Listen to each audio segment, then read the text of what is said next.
Right. Today we are starting off with chapter 4 of PMBOK, and that is integration. That is a very first knowledge area, and not only the first knowledge area, this is the parent knowledge area. All the other 9 knowledge areas work in subordination to integration. So project integration management is pretty much the same thing what we studied, how the whole project management happens. You remember that chart in which we saw the interaction amongst the different process groups. So in every process group, integration processes were the superior processes. They were controlling everything in that process group. So as far as integration is concerned, because it is a parent process and it is taking into account of all other knowledge areas, therefore whatever process of integration is there in each process group, that takes charge. So, whatever was happening in the interaction, that was happening just due to integration. Therefore, this chapter is very much alike what we studied in the process group interactions.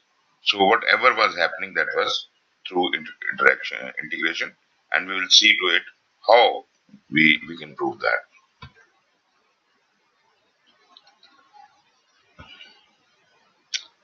Okay, as I said, it is a fourth chapter. We are going to be covering.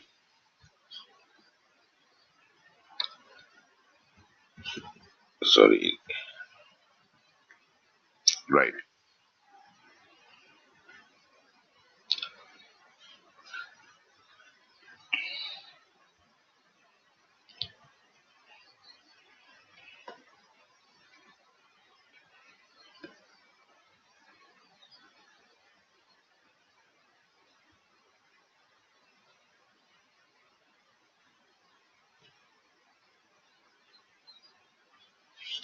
The very first process in integration is the develop project charter. And in develop project charter, if you remember, in initiation, this was the very first process. In initiation, the very first process group, there were only 2 processes. One was develop project charter, and the other was identify stakeholders. Identify stakeholders relate to another knowledge area, which is stakeholder engagement. But in develop project charter is the process of integration. So at this stage, integration starts off or you know uh, develops the charter and gives the assignment to the project manager. If you remember, what we need to create a charter, when we enter into a project, who enters into the project sponsor enters into a project, and he wants to assign this job to a project manager. First of all, what does he bring along? Just a minute, let me fix this is the old presentation. Let me bring up Sure. the presentation.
Right, if you remember, this was the table in matrix of process groups and knowledge areas. And in that, if you just look at the knowledge area of integration, you will notice that this is the only knowledge area which has presence in all of the process groups. So there is no other knowledge area which is present in all of the process groups. Like you can look at the stakeholder, it is in initiation, planning, execution, monitoring and control, but not in close. Scope, time, and cost, they are not in initiation, not in execution, not in closing. And nobody else is in closing except for integration. So for that matter, integration is the only knowledge area which is present everywhere, and the purpose of it being present everywhere is that this is in control. This is the parent of all other knowledge areas. Whatever is happening in that process group is basically controlled and uh, subordinated by the integration. So whatever integration process is going to be there in each process group, that takes control of the remaining other processes of other knowledge areas. As far as the initiation is concerned, you see we have only two processes. One is develop project charter, which is the integration process and thus the senior process and controlling process. The other one is identify stakeholder, which belongs to the project stakeholder management. So naturally, it very clearly shows that charter is in control, because until and unless the charter is developed, um, the minor job of identifying the stakeholders cannot be done. So the major job here is the issuance of the charter. Now, if you can relate it to the flow diagram, which let me, okay, yeah. If you can relate it here, you see project initiator comes in the initiation process group to develop the project charter, and he carries along the business documents and the agreements. Moreover, he also has organizational process assets and enterprise rental factors as input. The total inputs getting into the initiation are business documents, agreements, organization process assets, enterprise environmental factors. These are the four things which are coming as input, and who is bringing the business documents and agreement? That is a project sponsor. And who is responsible for developing the project charter? That is the sponsor. And the charter which will be created will be issued to the project manager. Though the project manager may assist in development of the charter, but he is not the author of this document. So this is what is happening in initiation. So as far as initiation is concerned, the game is pretty much simple. See what is happening. We have only two processes here. If you can see this diagram, uh, the charter belongs to the knowledge area of integration. Charter belongs to the knowledge area of integration. Identify stakeholder belongs to the knowledge area of project stakeholder management.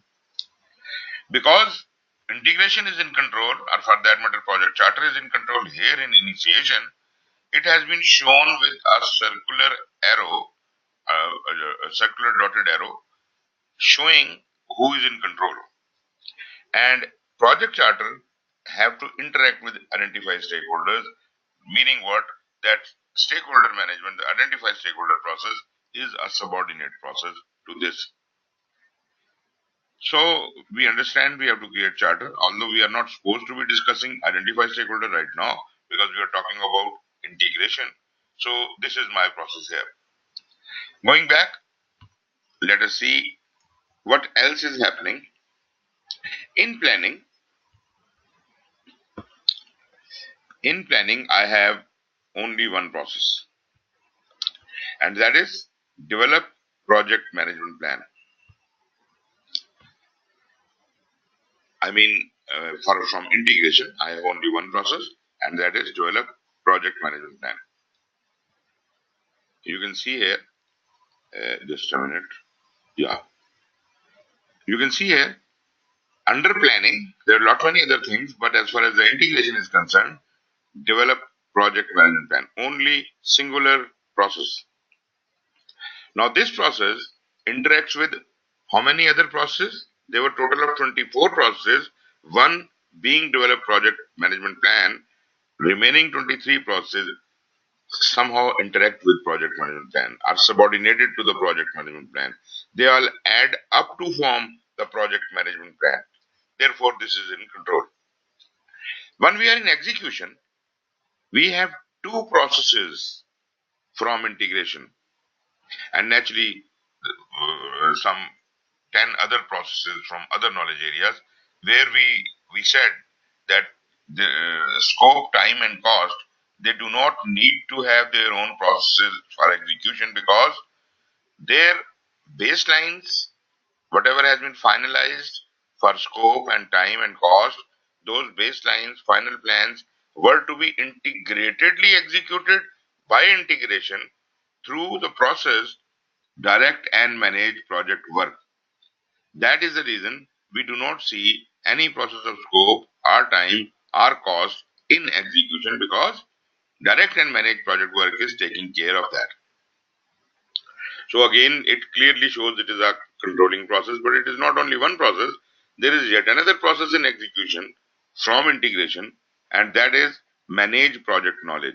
So during the execution of the project, whatever new knowledge we create, whatever new things we learn, we find those lessons learned are whatever the data we generate and create, that is archived into a knowledge base.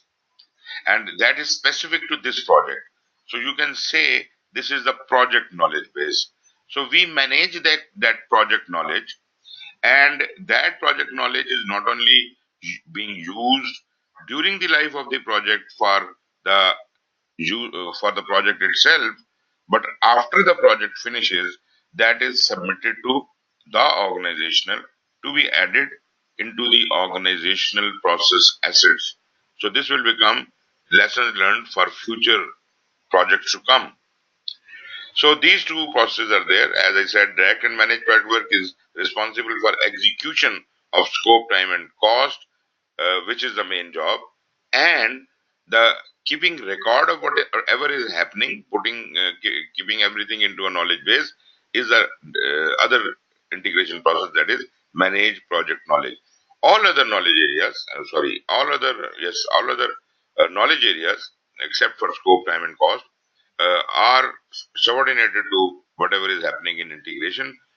Like manage quality is happening in parallel. Some processes of resource are happening. Stakeholder and communications are being managed here. So those like things are happening in execution.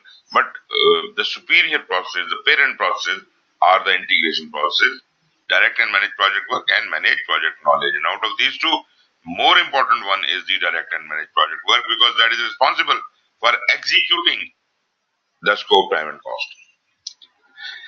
As far as monitoring and control is concerned, again we have got two processes here, and if you remember correctly, I have my own names for them. One is the chief analyst and another is the chief controller. The chief analyst is actually the monitor and control project work, and that is responsible for all the analysis being carried out on whatever has happened so far. So we were supposed in our plan to do something, and in execution we did something. The comparison between what had to be done and what has been done is carried out in monitoring and control, and this analysis is being controlled overall by this process monitor and control project work, whereas we have controls for each and every knowledge area, looking at every aspect of the project from their perspective. Scope is doing its own control, schedule, cost, quality. Every knowledge area has a control, and it is responsible for comparing the project management plan with the work performance data being generated from execution and analyzing it, finding the variance, finding the trend analysis, doing lot many things, and ultimately, whatever the processed data, when the data has been processed, work performance data has been processed, um, after being getting processed, it is converted into refined information, which is called work performance information. So each one of these controls, scope control, schedule control, and so on and so forth, they contribute towards the creation of work performance information individually, and all the work performance information created from these controls are sent back to the chief analyst, which is monitor and control project work. And this process is supposed to consolidate all the work performance information into a document called work performance report. So that is the job of monitor and control project work.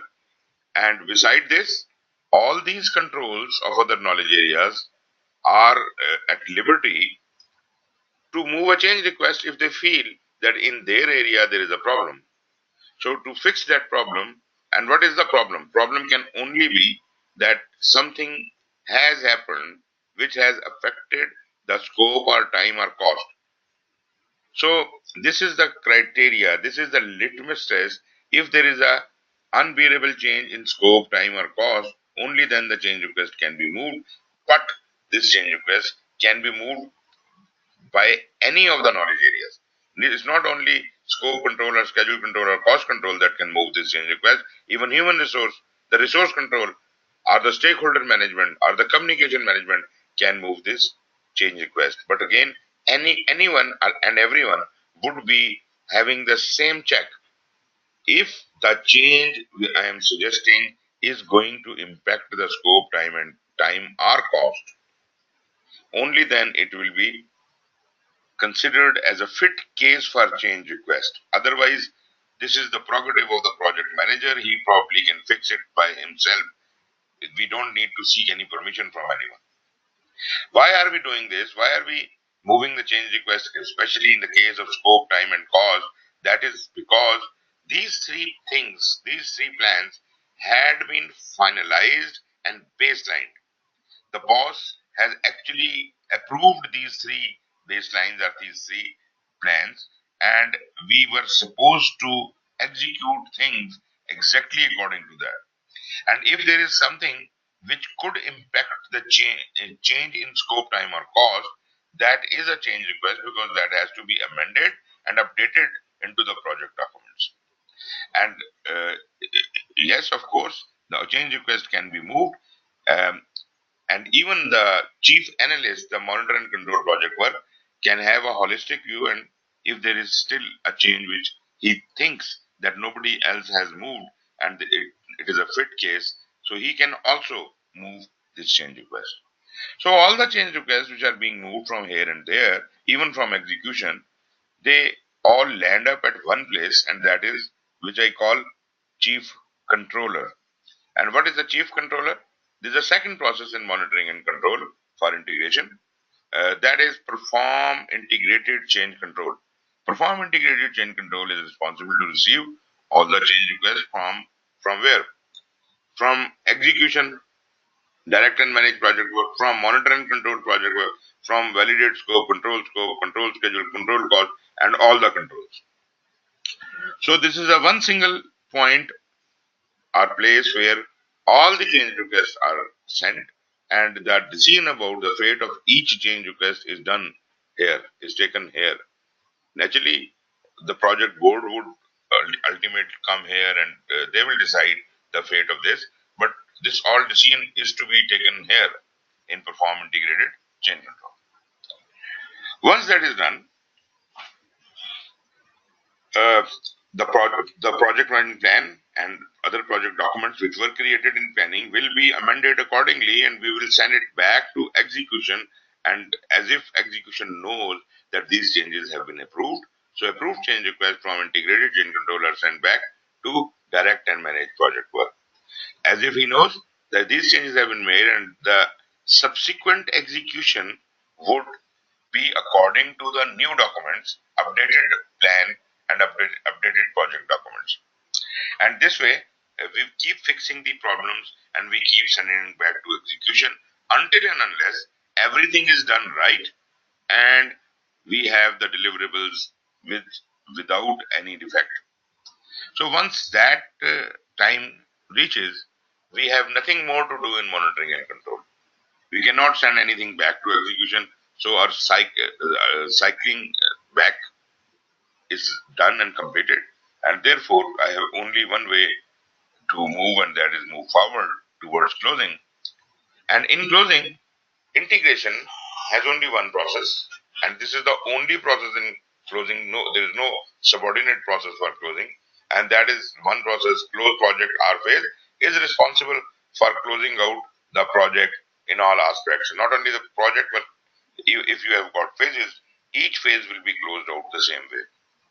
So it will ensure that all the work which was supposed to be done, there is a documentary proof that all the work has been done. There is a documentary proof that all the deliverables have been delivered, and all the deliverables which have been accepted are handed over to the customer. All the assets are handed over back to the organization. There must be nothing left after the project is closed, and ultimately the project is declared closed after submitting the lessons learned to the organizational process assets. So generally speaking, we have got 1, 2, 3, 4, 5, 6, and 7 processes. 1 in initiation, 1 in planning, 2 in execution, 2 in monitoring and control, and 1 in close. Total of 7 processes in initiation and integration. And the particular thing about integration is that this is the parent process of all other knowledge areas. This is a parent knowledge area of all other knowledge areas, and this has presence in every process group. In initiation, it is develop project charter. In planning, it is develop project and plan. In executing, it is direct and manage project work and manage project knowledge. In monitoring and control, it is monitor and control project work and perform integrated change control. And in closing, it has closed project R phase. So if we understand this, we can now move on to understand each one of these processes, these 7 processes. So are you with me on that? Yes, I'm following it completely. Right. As far as the initiation is concerned, I have already told you that once we have developed the charter, then we can project manager takes over. Project manager is in charge. Then project manager, the very first thing he needs to do is to identify the stakeholders, and identify stakeholder is a subordinate process to the charter, and we are here concerned more about the charter.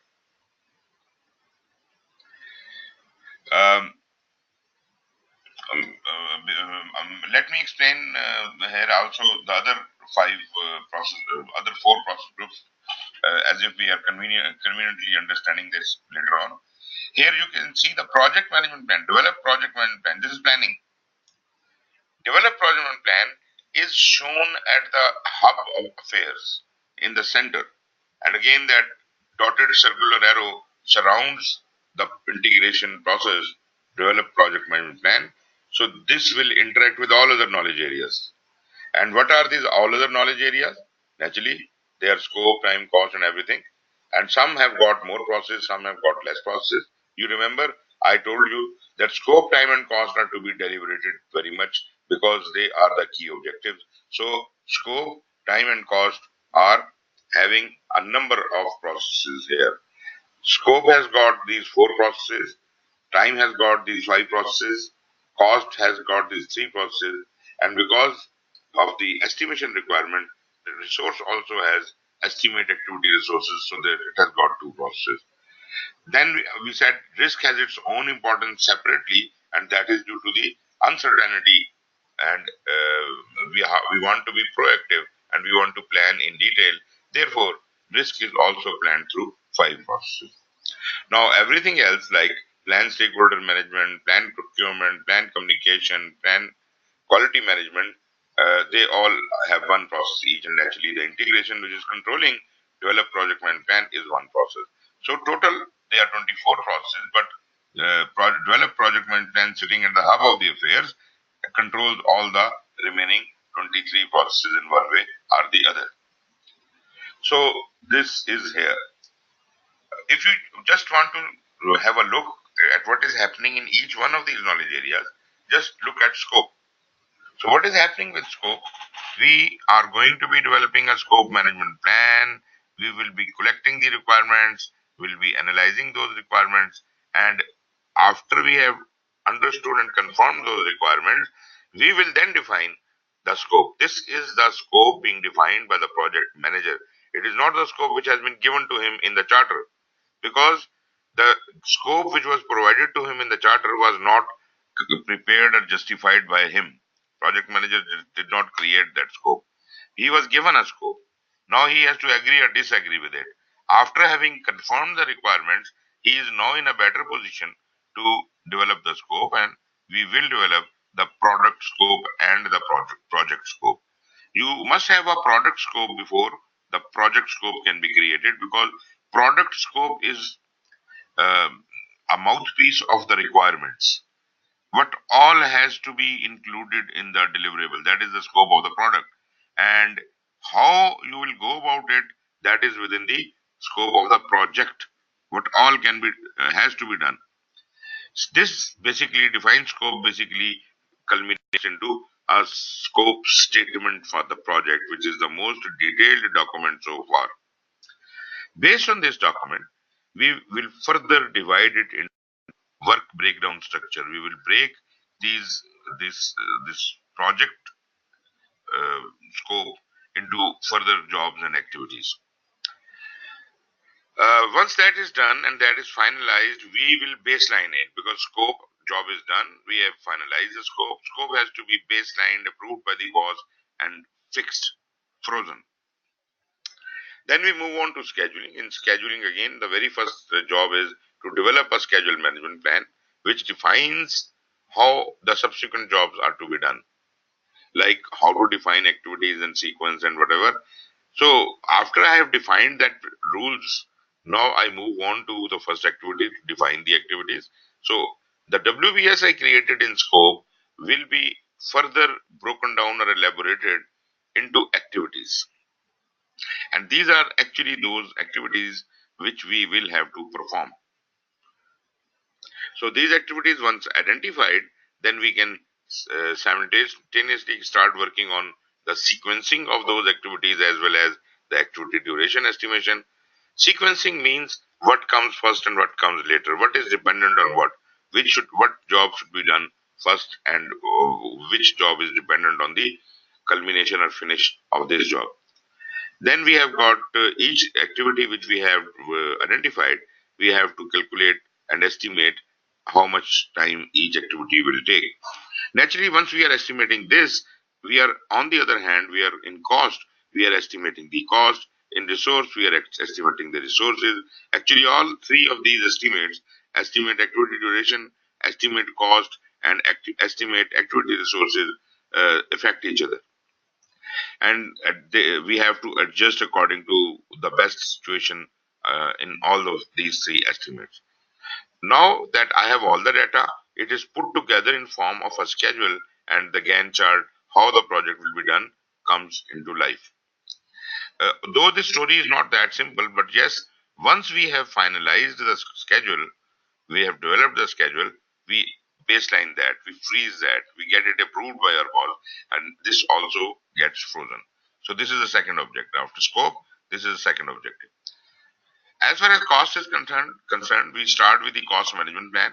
We develop the cost estimate naturally, and then the budgeting team comes and they check our estimate and they determine the budget for our project. And whatever is awarded to our project, and in whatever manner it is awarded to the project, that becomes our baseline. This is the frozen plan. This is the approved plan of release of the cost. So these three baselines are the key based on which the execution will be done. While in execution, we will also be doing other jobs like managing quality, like uh, bringing on board the resources and everything else which is shown here. But basically, these three baselines have been established, and they will be executed automatically by integration. The direct and managed project will take on the responsibility of executing scope, schedule, and cost, because these three processes, knowledge areas, are not represented in execution otherwise. So this is the brief story how the planning happens, and whatever is created, it ultimately goes into the project management plan. And the project management plan is the very first thing which starts getting prepared when we start planning, and it is the very last item which is completed, because it contains the plans of everything else in it. So whomsoever, all other knowledge areas, whenever they create anything, they give it to project management plan to be included in it. And I also told you that during planning, we basically create two major items. One is the project management plan, and the other thing is the project documents. Other documents which are created during the process of planning, but they are interim documents. They are actually contributing towards the creation of a final document, which then is baseline. So baseline is more important for execution purposes. The interim documents, the estimates, and all those things, and diagrams and analysis, all these are, though they are important, but they are not important for execution. Therefore, they are all placed into a project archive, or which what we call project documents. So those are all project documents, but the final version of scope, time, and cost, this is executable shape. This is not included in project documents. This is included in the project management plan, along with the general guidelines for doing all the knowledge areas: scope management plan, requirements management plan, schedule management plan, cost management, quality management plan. All the management plans for each knowledge area, they all are put together into the project management plan, plus the three baselines: scope, time, and cost. This is what is called a project management plan.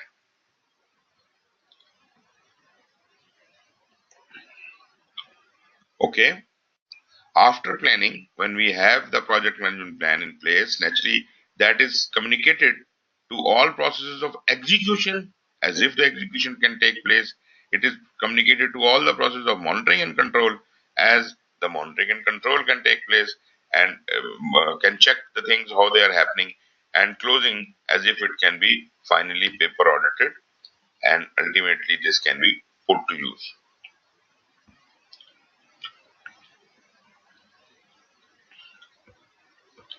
So that much is for planning. Then is the execution. As you can see, the knowledge areas represented in this diagram are how many? Can you find scope here? Time or cost? No. Because those baselines have been included into the direct manage project work, that is included in the project management plan, which is the responsibility to execute. Direct managed project work has the responsibility to execute the baselines. Therefore, there is no problem of scope, time, or cost. Then other knowledge areas are present here. They are doing their job. For example, while the project is being executed, managed quality is looking after the quality assurance. The resource management is looking after the acquisition of resources, developing the team, and managing the team. This is in addition to what the execution is going on. Communication management is going on. Stakeholder engagement management is going on. Procurements are being conducted, and risks are being responded. The implementation of risk response, all of these are support activities, but the major work is the execution of scope, time, and cost baselines. This is happening through direct and managed project work. And in the process, whatever knowledge base is created, that knowledge base is constantly being updated, and ultimately, once the project will close, they will be archived into the organizational process assets. Then is the monitoring and control. Here, naturally, I need to interact with all the knowledge areas, because everything has to be controlled, monitored, and controlled. Just like everything was to be planned, everything has to be controlled. Here we see that again integration has got two processes.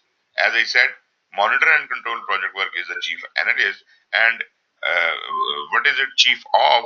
That is all the controls like scope control, schedule control, cost control, quality control, so on and so forth. They all report to monitor and control project work. So the work performance data which has been created in execution, once it gets to monitor and control, then it is distributed to all of the knowledge areas, all of the processes in monitoring and control, and each process already have the project management plan. So each process compares the work performance data with the project management plan and tries to find the variance, does some kind of analysis, and the result of this analysis is then called the work performance information.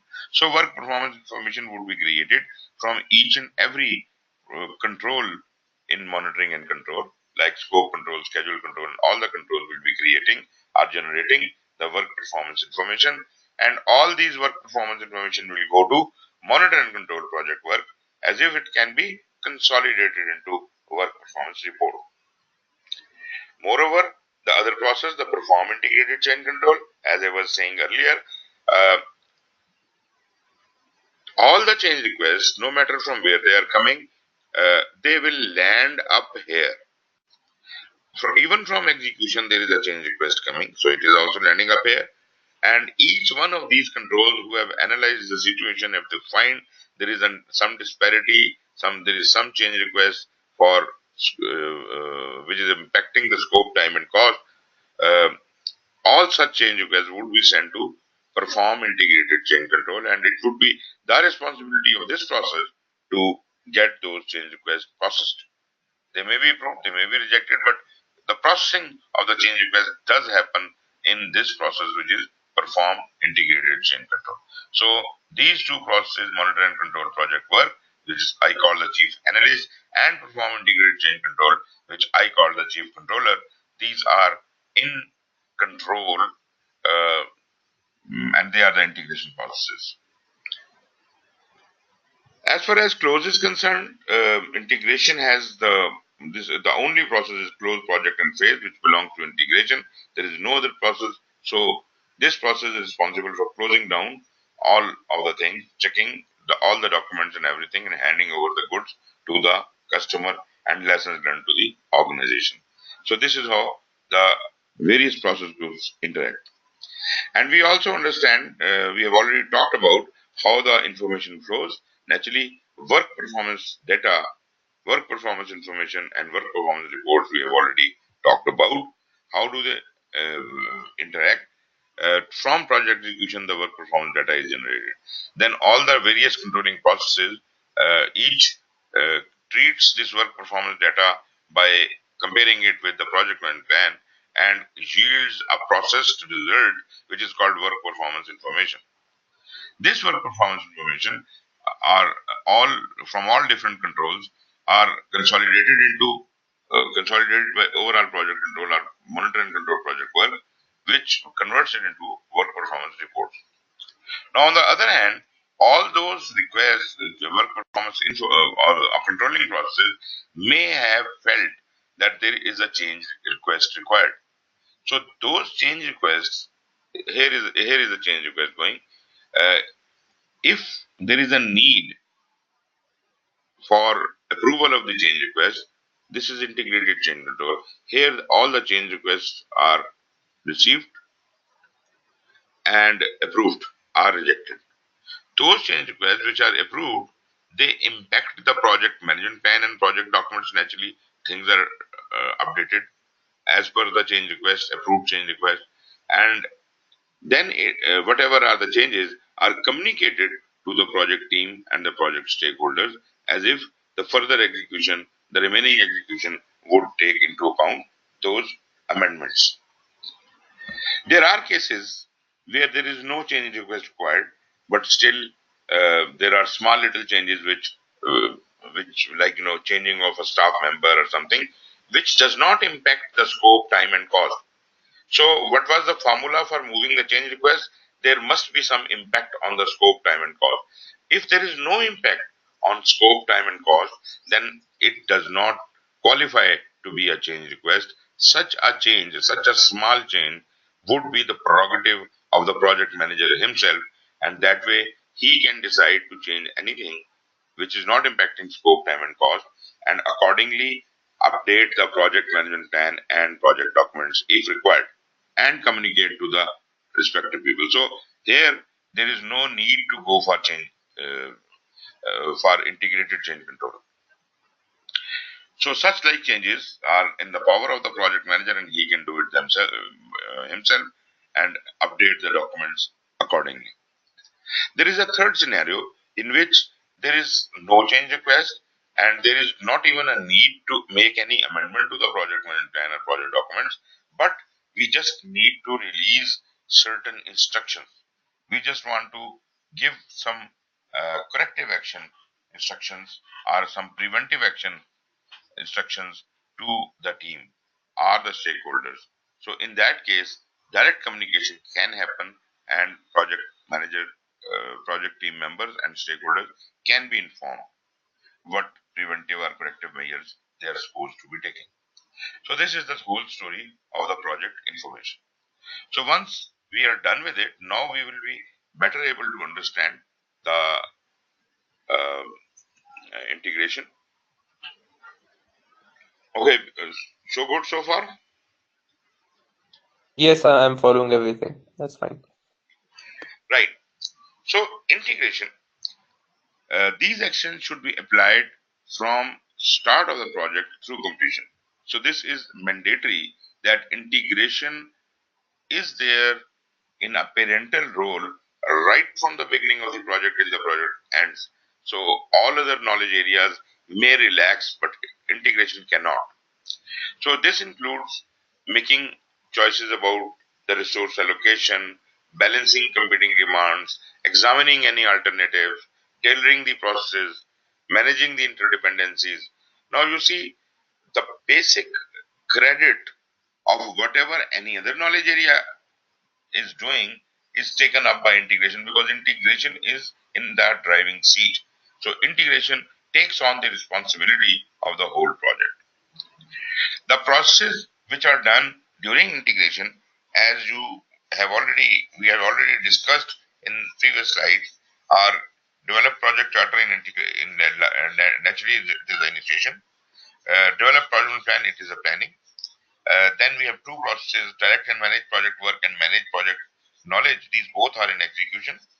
Then we have two processes: monitor and control project work, which I call the chief analyst, and perform integration control, which I call the chief controller. Both of them are in monitoring and control. And in closing, we only have one process, that is close project or phase. So there are 7 integration processes here which we need to discuss and understand. Um, this is the brief description of what each process is. The process of developing a document that formally authorizes the existence of a project. That is important, that charter is the document which is a formal proof of the authorization that yes, we recognize the importance and need for this project, because now you are issuing, the boss is issuing an order to start it. Therefore that means this project is out of the feasibility and it is now in action. So the existence of the project has been recognized by the boss, and it provides project manager with the authority. So project manager is being nominated here, and he has been given authority to apply organizational resources to project activity, meaning that he is allowed to do the project, to do the work on the project. So this is the charter. This is the authorization given by the project sponsor to the project manager to mobilize the resources. Then is a develop project management plan, and this is process of defining, preparing, and coordinating all all of the plan components,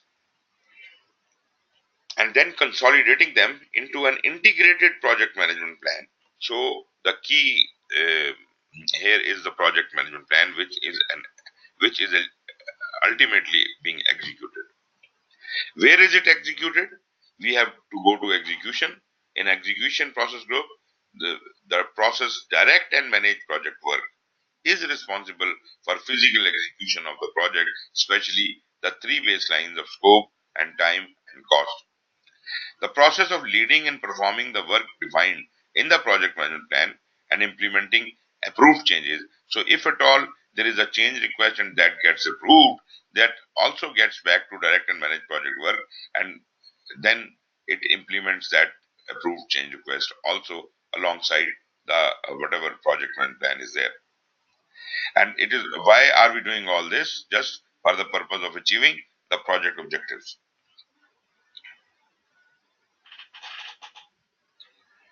Then in execution, we have got the other process, which is creating the lesson learned and knowledge base. This is manage project knowledge. This is the process of using existing knowledge and creating new knowledge to achieve the project's objective and contribute to the organizational learning ultimately. In monitoring and control, we again have two processes.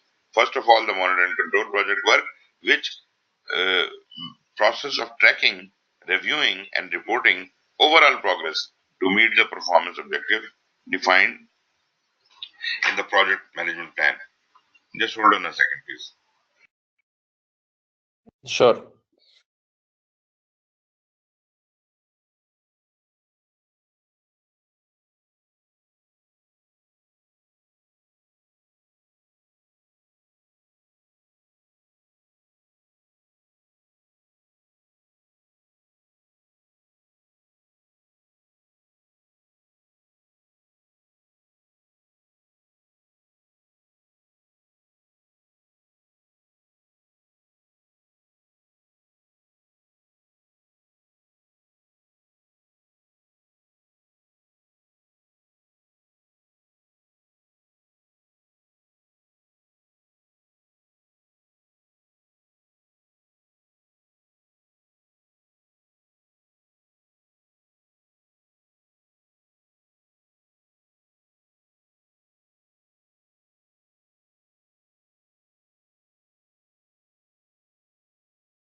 Sir ji थोड़ी देर break कर लेते हैं जरा, वो एक मुझे काम बता दिया उन्होंने, 10 एक मिनट 10-15 मिनट मुझे दे दें। कोई मसला नहीं, no issues. Okay, thank you. Thank you.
जी जनाब, you there? बिल्कुल। अच्छा सर, ये अभी स्क्रीन नजर आ रही है आपको? एक मिनट। हाँ जी, बिल्कुल आ रही है चैप्टर 4 ओवरव्यू का।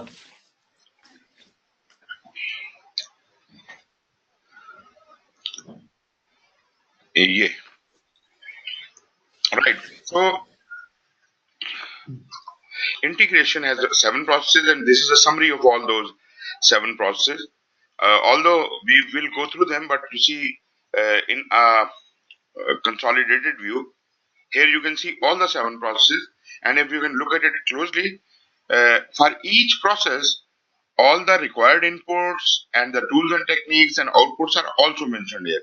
This is a summary of the whole chapter.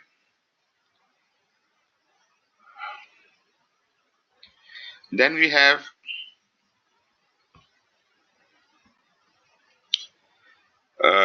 key concepts about integration. As we understand, project integration management is specific to project management managers. If we are not doing project management, probably we are not doing project integration. So this cannot be applied to any other discipline. Project integration is project integration.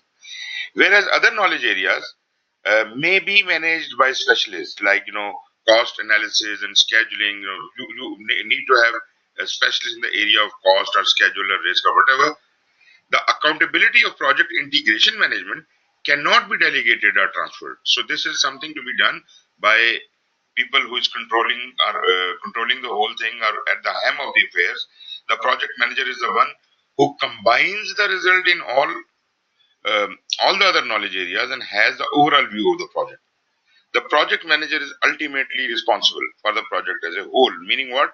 Anything goes wrong anywhere in the project, ultimately project manager is answerable. He can't say that this is normal. What we see is people start finger pointing to others. We always keep finger pointing towards the lowest level, and we do not take the responsibility. Whatever the case may be, the responsibility of the project is on the shoulders of project manager. He cannot point it to anyone else. Projects and project management are integrative by nature. For example, a cost estimate needed for contingency plan involves integrating the process in the cost management plan, project schedule management, project risk management knowledge area. So all of these have to be, if there is one change in one area, you have to see the impact on our other knowledge areas and make necessary changes to all of them. When additional risks associated with various staffing alternatives are identified, then one or more of these processes may be revisited, and we have to change the plan for the affected processes. The links among the processes in the project management process groups are often iterative. For example, the planning process group provides the executing process group with a documented project management plan early in the project and then updates the project management plan if changes occur as the project progresses. So, uh, we are in execution, but if there are any changes during the monitoring and control, they will affect the plan. Plan will be amended, and execution will be accordingly changed to the new plan. Ensuring that the deliverables due date of the product, service, or result, project life cycle, and benefit management plan are aligned. So this is basically the job of integration, to keep looking at the alignments, the benefit management plan, the how the project life cycle is behaving and everything, providing a project management plan to achieve the project objectives, and ensuring the creation and the use of the appropriate knowledge to inform the project as necessary. And that is exactly why we have the managed project knowledge process integrated into execution. Then managing the performance and changes of the activities in the project management plan. Any change request must be depicted into the project management plan, ultimately making integrated decisions regarding key changes impacting the project. If there is a change in one area, then you see the impact on all other areas and ultimately make an integrated change. Measuring and monitoring the project's progress and taking up appropriate action to meet project objectives. Collecting data on the results achieved, analyzing the data to obtain information, and communicating this information to relevant stakeholders. So these are some of the key concepts, like completing all the work of the project and formally closing each phase, managing phase transitions when necessary. So you have completed one phase and you are moving on to the next phase. How you will transit from phase one to phase two. The more complex the project and more varied the expectations of the stakeholders, the more sophisticated the approach to integration is needed. So these are some of the key concepts. Then talking about the trends and emerging practices in integration. This knowledge area requires combining the results from all the knowledge areas. Naturally, this is sitting in the center and controlling everything. Therefore, evolving trends in integration includes, like, use of some automated tools, some software, some scheduling package or something, or for that matter any other project management information system. You can also make use of visual management tools. You see, today we see a lot many applications, mobile applications, by which you can control the projects. Your whole thing is lying somewhere in the cloud, and every person working on the project has a mobile, and you are updating your progress and looking at the at your project schedule right from there. Instructions are coming online by SMS or whatever. So things have become very visual nowadays. Then project knowledge management. If the new trends, things are in cloud, then your database is in cloud, knowledge base is maintained. It can be referred later on by other projects as well. Expanding the project managers' responsibility, and we can use the hybrid methodologies like agile marrying up with waterfall and whatever. So we can use that. As far as the use of automated tools are concerned, the you can't remember a lot of data. Therefore, if you are getting help from computer and using a project management information system type of thing, then probably computer will remember it for you. So this will reduce a lot of workload. Computer can handle a lot of data and information, which project manager cannot remember for himself. So that could be a ready reference for project manager throughout. For visual management tools, some project teams use visual management tools rather than written plans and other documents to to capture and oversee critical project elements, making key project elements visible to the entire team, provide a real-time overview. And there is a very latest trend of using the dashboards on mobile applications. So one small uh, dashboard can show you everything about the project. You don't need to see a lot many pages and reports and all that. It will depict how well the schedule is going, and what is how much money has been spent, how much has been left. So one simple dashboard showing all the graphs and everything in one small big picture. And you can, if you are interested in any one aspect, you can click on that and it will enlarge, and naturally you can roam around and hyperlink to anything. So these visual management tools can be fantastic, especially when you are using mobiles. Knowledge management, naturally, whatever you're creating, the knowledge must be available for the future project and as well as for your own current project. The increasingly mobile and transitory workforces require a more rigorous process of identifying knowledge throughout the project life cycle and transferring it to the target audience so that their knowledge is not lost. Again, if we are using visual tools, and probably knowledge is maintained in cloud and is better managed.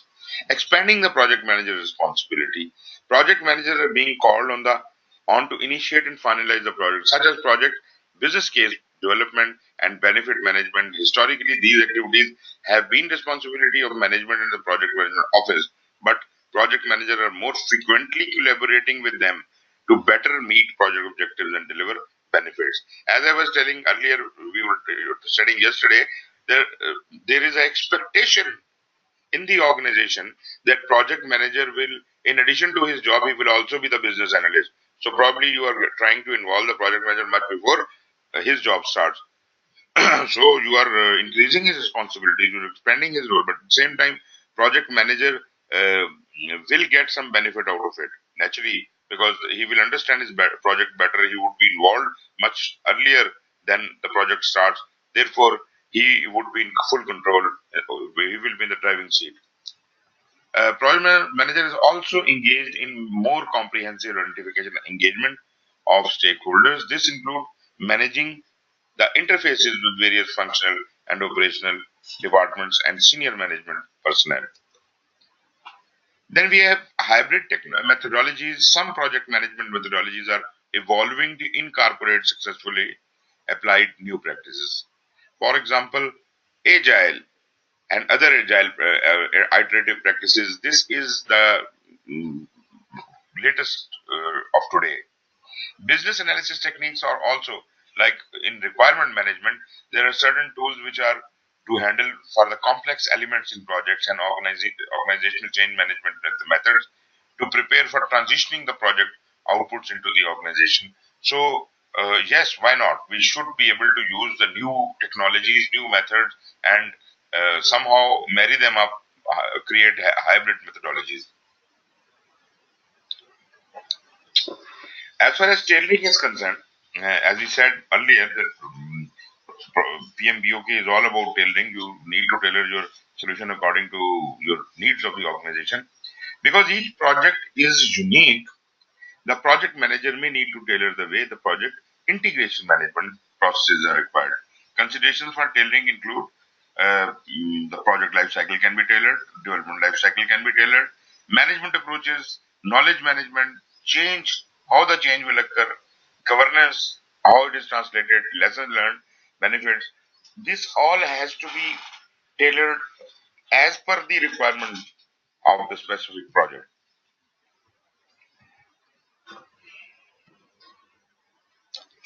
Then are the considerations for agile and adaptive environment. Uh, as you understand, we have been talking a bit about agile. So, iterative and agile approaches promote the engagement of team members as local domain experts in integration management. You see, you give all the power to the team members or workers. They are in the driving seat. Project manager is not in the driving seat. They decide what to do and what not to do. So this is more of a servant leadership, and team members determine how plans and components should integrate. It is not the project manager who decides that. Team members, they decide. Expectations of the project manager, as noted in key concepts for integration management, do not change in an adaptive environment, but control of the detailed product planning and delivery is delegated to the team. So team is more enriched. Project manager's focus is on building a collaborative decision making environment and ensuring the team has the ability to respond to changes. So he has to facilitate the team. He has to ensure that team is capable enough, but he doesn't have to do anything for it. Team will do the work. This collaborative approach can be further enhanced when team members possess a broad skill base rather than a narrow specialization. So team has a broad skill base. Someone, all the different experts are in the team, and team as a whole can handle the job. So they broadly can take on anything which is going on in the project. So taking one each of the seven processes one by one.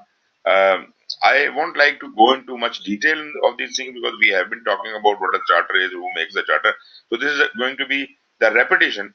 So if at all you are interested, you can always read through it. But this all is basically, I'll jump up to the diagram, and here I would like to discuss. Okay, if you can see this diagram, you can see that there are certain inputs, some certain outputs, and certain tools and techniques. So look at the inputs. What do you find? You find four items as input. Business document, which further includes the business case and business management plan, benefit management plan. Then agreements, enterprise non-contracting and organizing processes. Do you remember what a sponsor brings in the project when he wants to initiate the project? The first two things, project documents and agreements, sponsor has brought in. And from where the enterprise and non factors and organization process assets have come, they have come from the organization. They are from within the organization. So it's very simple from where these things are coming. So it is not a surprise for us. Now, what do we need to produce? The core output, the core deliverable of this process is the charter, project charter. But along the way, you would be making certain assumptions. So the assumptions will start because we are not sure about everything. So we say, okay, let us assume this is the status, and we plan or we develop the charter according to that assumption. So as soon as we start taking assumptions, the list of assumptions starts getting created.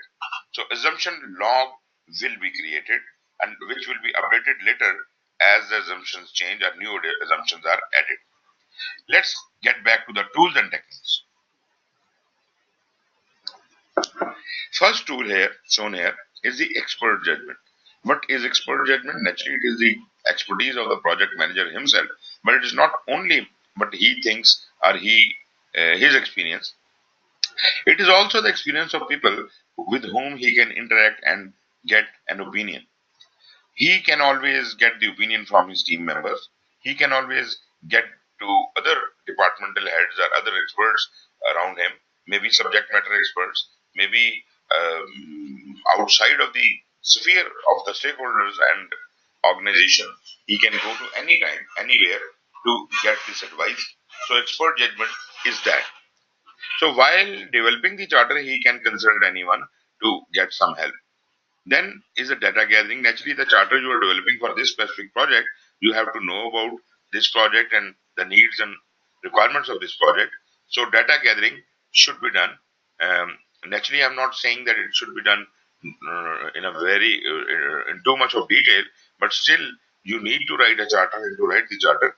Um, some information is already available in shape of business documents and agreement, but you need to elaborate a bit more, look around, talk to someone. So brainstorming, a little bit of creativity is to be used. Focus groups, you should be able to sit into the gathering of like-minded people and discuss certain things about your charter, and maybe you have to get an interview with someone, and discuss one-to-one certain items. And ultimately, you once you are satisfied that you have gathered all the data, you are in a position to create your charter. While creating this charter, you need to have interpersonal and team skills in which, maybe you're talking and you're discussing with someone and how to manage the conflict, how to facilitate a group discussion in a focus group or otherwise, and how to manage meetings, because you will be conducting meetings also as a tool. Ultimately, the output is the charter and the assumptions log. This next diagram actually shows the same thing which you have discussed in the previous slide. And in this diagram, the only difference is that here we are talking about, we are actually showing what is coming from where. You can clearly see that from business documents, project sponsor has brought in the business documents, which included the business case and the benefit management plan and the agreements. This all has come into the charter, and from the other side, the organization, we have received the enterprise non-contractors and organizational process assets. What we create in develop charter, we create the project charter and we create the assumption log.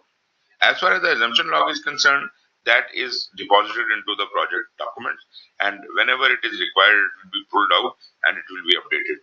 But charter, what we created, this is the first major document of the project, and therefore it is going to be required by a lot many processes. Let's see who requires this charter. When we are trying to develop project and plan, we require the charter. When we are closing the project, we require the charter. When we develop the scope management plan, we require the charter. And within the scope, when I am collecting the requirements, when I'm defining the scope, when I'm planning schedule management, all these places, cost management, quality management, resource management, communication management, risk management, procurement management. So basically, all the processes where the basic rules are being set for each knowledge area, these are the management plans. All the management plans require the charter, because that is the very first step. The management plan is always the very first step. Therefore, charter is required.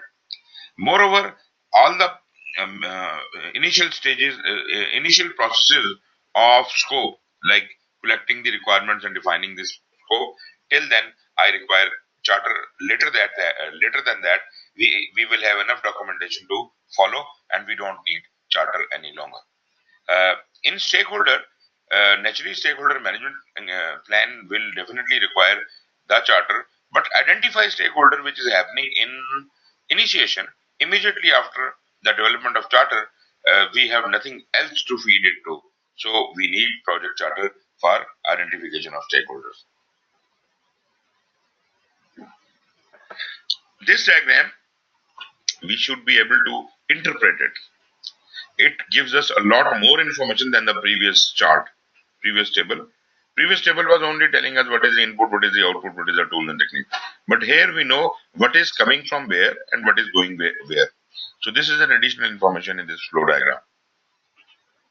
Project charter establishes a partnership between the performing and requesting organization.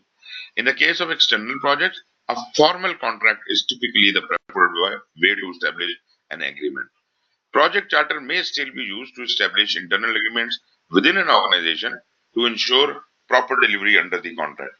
The approved project charter formally initiates the project.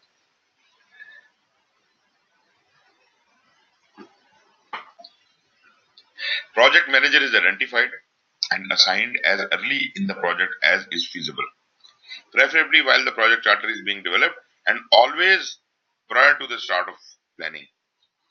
A charter can be developed by the sponsor or the project manager in collaboration with the initiating entity.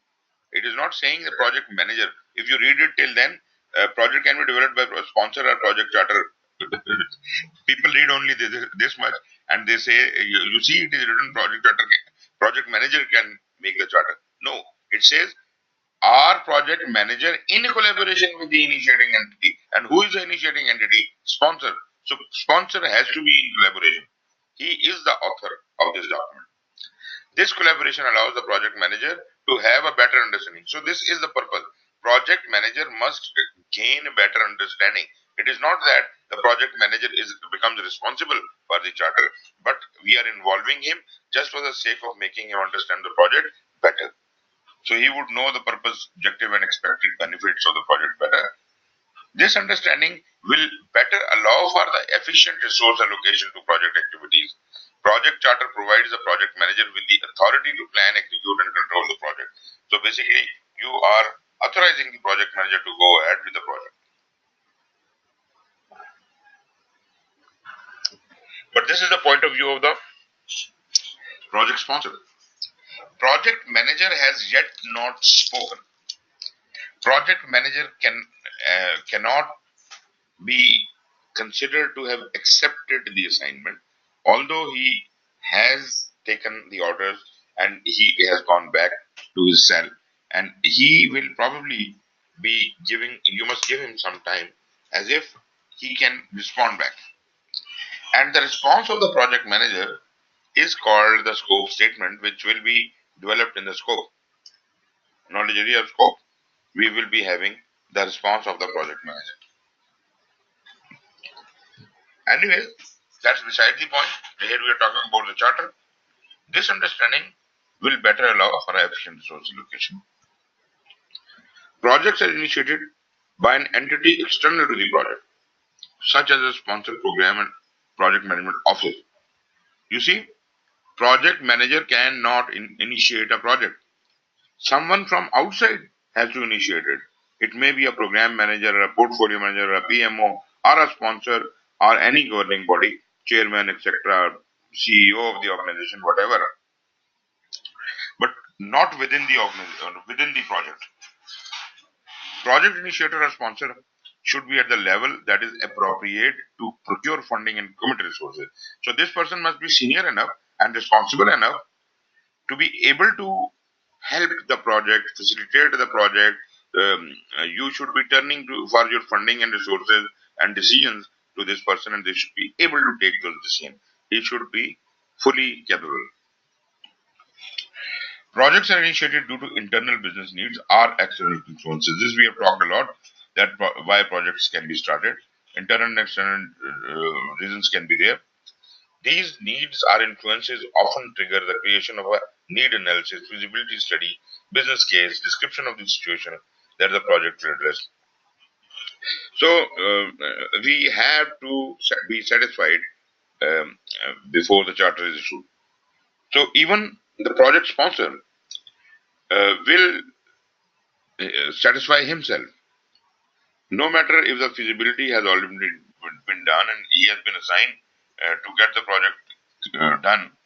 Still, even the project sponsor does his own business case analysis, and if he finds that there is misalignment with the project objectives or something, he will not write the charter. He will not award this project charter to project manager. He will then turn back and get that thing clarified. Projects are initiated by an entity. This one we have already talked about. Chartering a project validates alignment of the project with the strategy. This is exactly what I was saying. When you charter a project, that means the project is aligned. From the point of view of the sponsor. If project sponsor is issuing the charter, then that means he conveys this project is okay and it is going to serve the organization in some way. Project charter is not considered to be a contract because there is no consideration of money promised or exchange in this creation. So this is not a contract between the project or sponsor and project manager. It is not a contract because project manager is your hired hand, and we are not giving him some money for doing this project. Business case and benefit management plan are sources of information about the project's objective and how the project will contribute to the business goal. It is also these two things are the justification for the project. Although the business documents are developed prior to the project, they are reviewed periodically as if they are not. They're still if they're not obsolete. If they're obsolete, then we cannot keep working on them. Business case, naturally, we have talked a lot about it already. The approved business case are similar is the business document most commonly used to create the project charter. Business case describes the necessary information from a business standpoint to determine whether the expected outcomes of the project justify the required investment. So this is kind of a feasibility. It is a commonly used. It is commonly used for decision making by managers or executives about the project level. Then we have typically the business need and the cost benefit analysis is conducted naturally. It is kind of a feasibility. It is driven by lot many things like market demand, organizational need, customer request, technological advancement in the market, legal requirement, ecological impact, social need. So a lot many reasons will drive the business case.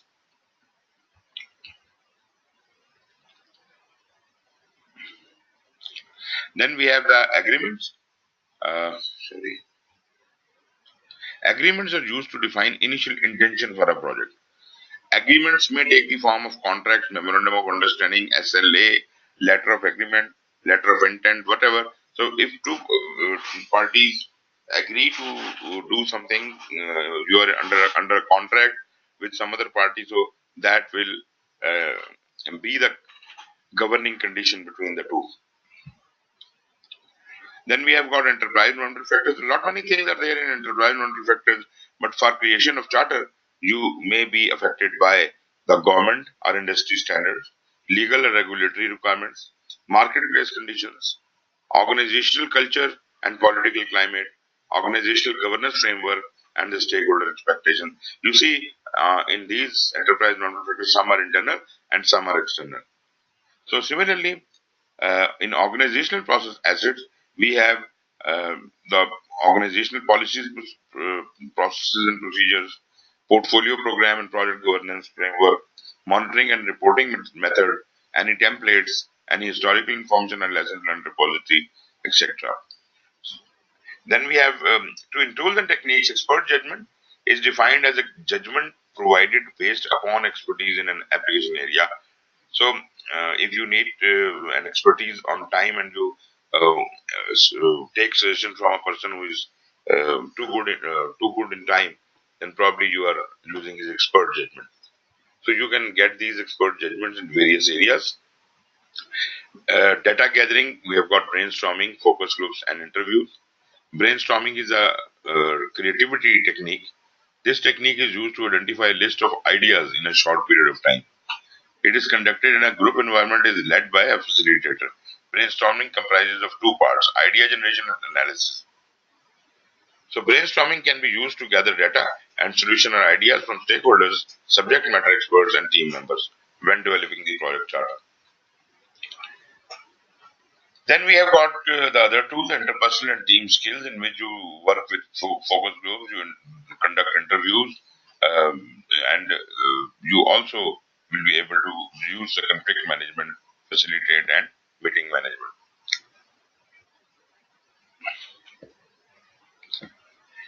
Charter, as we have already talked about, is the document issued by the project initiator that formally authorizes the existence of the project. This definition we have seen already.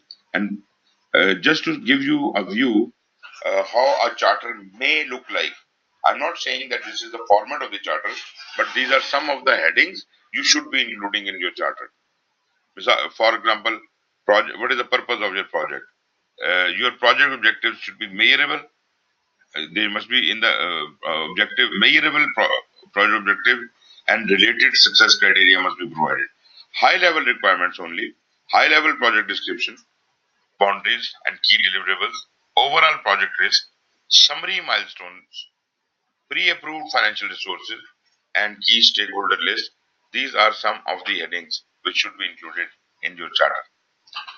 And then uh, um, who is approving, who is the approving authority, how to exit the project, what are the conditions in which project can be closed, and anybody who has been assigned as a project manager. If it is done, the project manager will will have to be mentioned and hired before that. And the assumption log, high level strategic and operational assumptions and constraints are normally identified in the business case. This takes us to the next topic, and that is the develop project management plan. And the key benefits of this process is the production of a comprehensive document that defines the basis of all project work and know the work will be performed. And how the work will be performed. This process will be performed once or at predefined points in the project. So you do the project management planning in the beginning, and naturally, whenever you need to revise it, you will be doing it periodically when required. Whenever there is a change request, you will be revising it. So the diagram looks like the project charter is required, enterprise environmental factor process assets are required, and interestingly, because project management plan includes everything, therefore all the subsequent processes in planning will be submitting their results back into project management plan, and therefore we have said outputs from other processes. So everybody is sending back the data into it. Although project management plan was the very first document which started getting developed, but this is the very last document which will be developed at the end of the planning. So this is an open document for the whole life of planning, until and unless you decide that all the um, elements, all the knowledge areas have been catered into the project management plan. uh, till that time it remains open.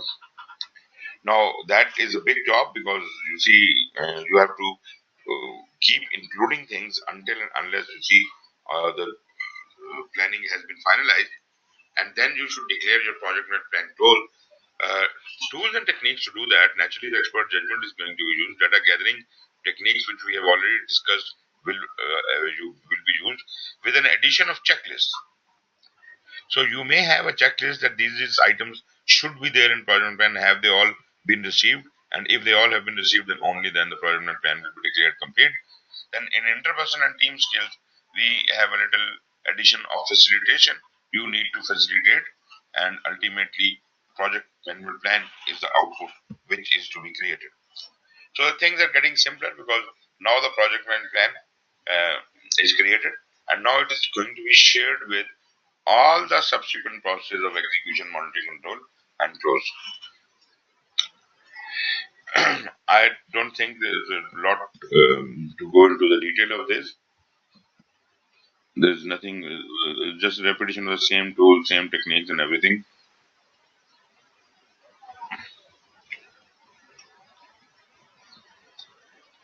Let's move on to,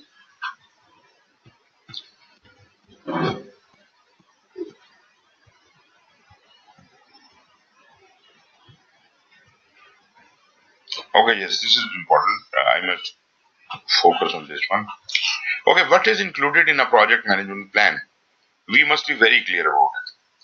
So let me define that. What is included in the project management plan? I think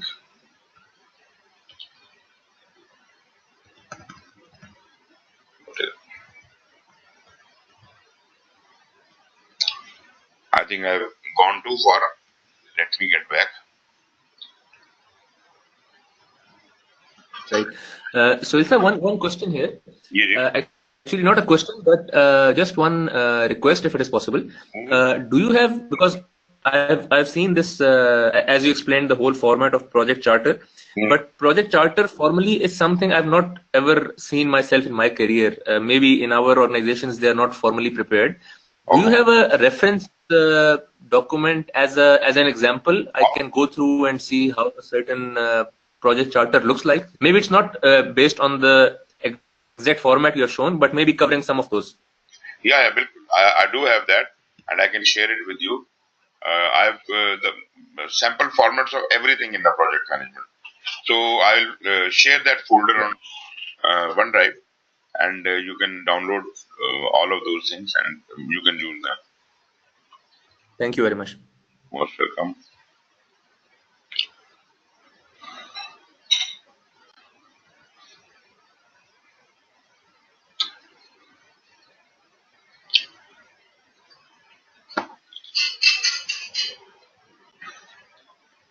Now my computer has started traveling backwards.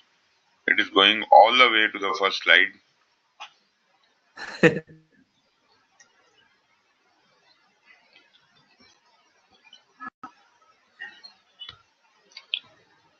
It's too painful.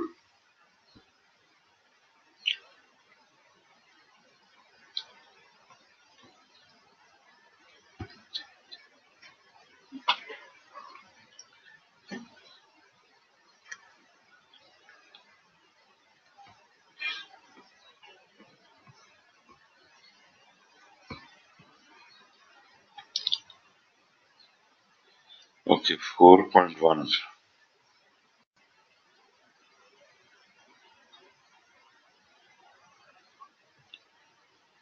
Lot many slides, there's so much matter that even if you read through it, this is enough preparation for your exam.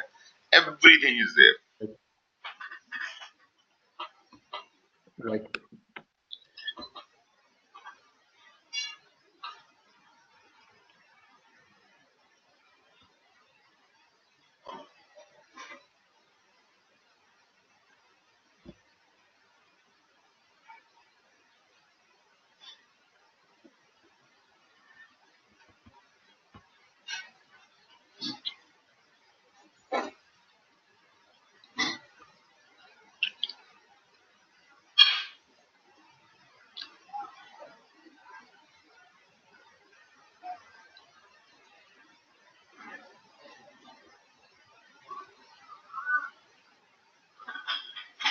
Okay, finally I got to it. What are the ingredients of project management plan? I want to clarify 2 3 things here. First of all, what is a management plan?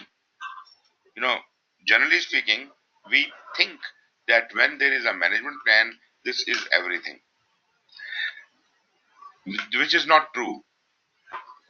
Uh, um, what do you think? What is your opinion about it? What is a management? What is the difference between a management plan and a plan? Frankly, this is something I'm not very sure about because, in our projects, when we do a plan, mainly it is about for example, if you're talking about resource plan, it will be one Excel sheet which will show, the number of resources or the count of resources per each category per month. So there will be a matrix. We have the months on one side, the the category of resources on the other side, and then we will be planning, okay, each month in total how many resources we will have had. Then also about the execution, for example, we have certain activities to be planned, but frankly, this so much of detail, I am also confused how we will prepare such detailed plans, for example, schedule management, requirements management, cost management. So this is something I'm looking forward to. I don't have really a good idea about this. Okay. Okay. The difference between the management plan and the plan is that management plan tells you only how to, it is a how to guide. If it is a scope management plan, how to plan scope is my scope management plan. How to plan requirements, this is my requirement management plan. But according to the instructions given in the scope management plan, then I plan in detail according to those instructions, and actual data is generated in the plan. You got my point? Sorry, actually, no. If you can kindly repeat this. Okay. I said a management plan is the plan about the plan, and it is not itself the plan. It will just give you instructions how to do it. It is a how to guide for doing something. You know, if you have to Okay. install a door, then I am giving you a management plan for door, and that management plan is a list of activities you should be doing, and in what order you should be doing it. The instructions I am giving you, looking at those instructions, you will actually install the door, right? The installation of door is your plan, and how to do it is your management plan. So when I Okay. talk about a project and I say scope management plan, I am telling you how to develop the scope. What Okay. all major processes you must go through in developing the scope, and for each process, what you should take care of. What should be important to you. Like you see, the scope should be big enough to be accommodated, and do this, do not do this, that kind of instructions, they are in the scope management plan. But uh, abiding by those instructions, for example, the first step in scope management, for example, could be uh, collect requirements. So all the instructions about how to collect requirements are provided to me. But actually, when I move on to collecting the requirements, uh, the physical requirement will be identified and recognized at that point, and that will be registered and documented. In the requirement management plan or the scope management plan, I did not know what the requirement will be.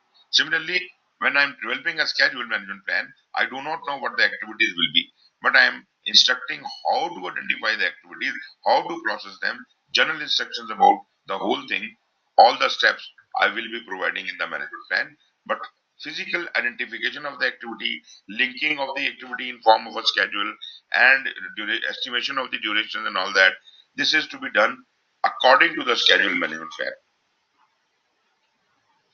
So this is a meta plan. This is a plan about the plan. This is how to be. Okay. So I have one question here then. If we have a organization which is, I mean, if it is going to do a project which is generally the craft of that organization, then the instruction or how to approach a certain plan, isn't it already part of some organizational, as we say, the OPAs or certain documentation Of, already with the project manager? of course it is. Um, we have got organizational process assets which may indicate certain things. But on top of that, I also have a project management system and project governance framework. You remember, project governance framework were the out, you know, dominating dimensions under which you should work. And under that governance structure, you have created a project management system that all the projects in my organization will follow this method. And in your process assets, you had the templates prepared. So the general procedure to do any project is established. But now you are not doing any project. You are doing this specific project. So applying all those things onto your project, looking at the uniqueness of your project, there will be some specifics that in this project I will, use that technique to do this job. Maybe Right. in general instructions they have allowed you to use 10 different methods. One out of those methods can be used, but specific to your project, when you think there are only 3 methods which can be applied to it out of the 10. Right. So you have to specify why these 3 methods and how to use these 3 methods in your project. This is my management plan. So my management plans will indicate specific to this project what to do, and all these management plans put together will form the project management plan. So these are just the guidelines enclosed specific to this project, and naturally under the project governance framework, according to the project governance framework and according to the project management system devised by the organization and the templates established by the organization, I am trying to be developing a specific management plan for my project. So project management plan is unique to the project. One project management plan is not similar to another project management plan. There will definitely be certain changes.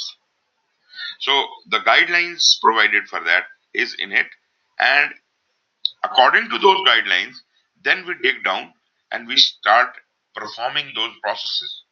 Like you see, um, uh, in schedule management plan, I said that you will identify the activities uh, under by these laws and rules.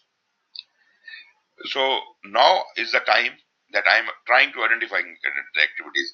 So I will abide by the project management plan and specifically the schedule management plan, and ensure that I identify the activities exactly according to the instructions given to me.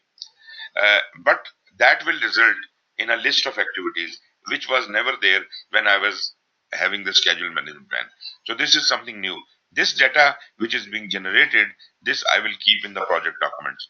Now, based on these activities, the next instructions are you better sequence these activities, and these are the rules for sequencing. So applying those rules, I will activities and a sequence diagram will be generated. This again I'll keep in the project documents. Then it says that you must estimate each activity, and these are the methods of estimation for this project, specific to this project. So I will then estimate each activity, and this data is also archived into the project documents. Then it says put all this data together and develop and find the critical path, uh, develop a schedule. So I will develop the schedule. Now, once the schedule has been developed and finalized, this is the final picture. I do not need to do anything more with it. So this is the final picture. I will be satisfied with this final picture, and I'll say, okay, this is how I'll do it. Now, once I have the schedule, it shows me the dates, it shows me the dependencies and everything which has been inducted into it. So I do not need other documentation. I can implement, I can execute the project based on this schedule. Therefore, I will get it approved, get it baseline, and this baseline is not part of the schedule management plan. This is schedule baseline. This is a final shape of the schedule. Similarly, I will have a final shape of the cost, final shape of the scope. So scope baseline, schedule baseline, and cost baseline, these 3 baselines are in addition to the management plans listed here. So these management plans are called the subsidiary management plans of the project management plan. In addition to these management plans, I will have these 3 baselines: the scope baseline, schedule baseline, and cost baseline. Interim documents which were created for the creation of the scope baseline and the schedule baseline and the cost baseline are not required for execution. So they keep lying in the project documents archive. Whereas the project management plan will be taken forward and that will be executed. And the executable parts are these 3 baselines. Remaining are just guidelines. The previous slide, all these subsidiary plans are just the basic guidance. Whenever I am stuck anywhere, I'll look at the how-to guide and I will follow the respective instructions or guidelines from that plan. But what I'll be doing and executing in direct and managed project work is these baselines. I will follow these baselines until and unless So there is a change basically, request. sorry. So basically, the project management plan, which is the executable form, is only scope, time, and cost. Exactly. Rest are guidelines. Right. And whenever I have to Right. change anything, maybe there is a change request and I have to change according to that.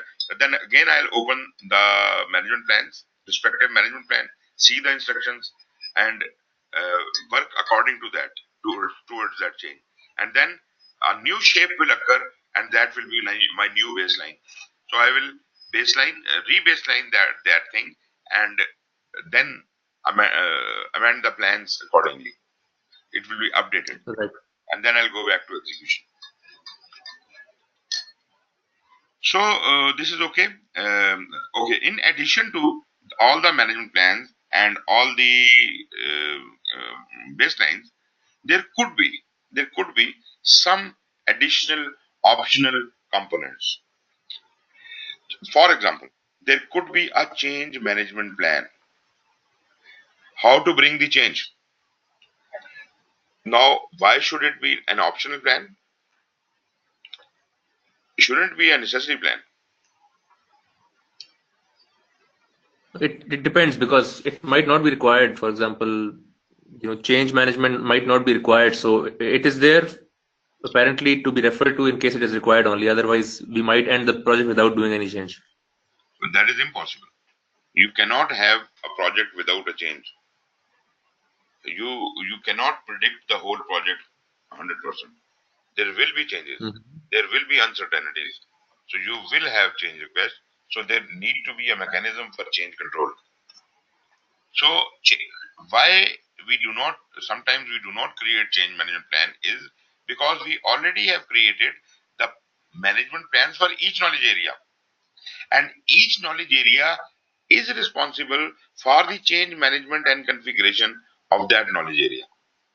By default, uh, scope management plan, if there is a change to scope, the change must be managed within the scope, and scope management plan should have given the change management mechanism and the how to archive that data, and the configuration management is all inclusive into that scope baseline, and schedule is containing its own changes and its own configurations, and so on and so forth.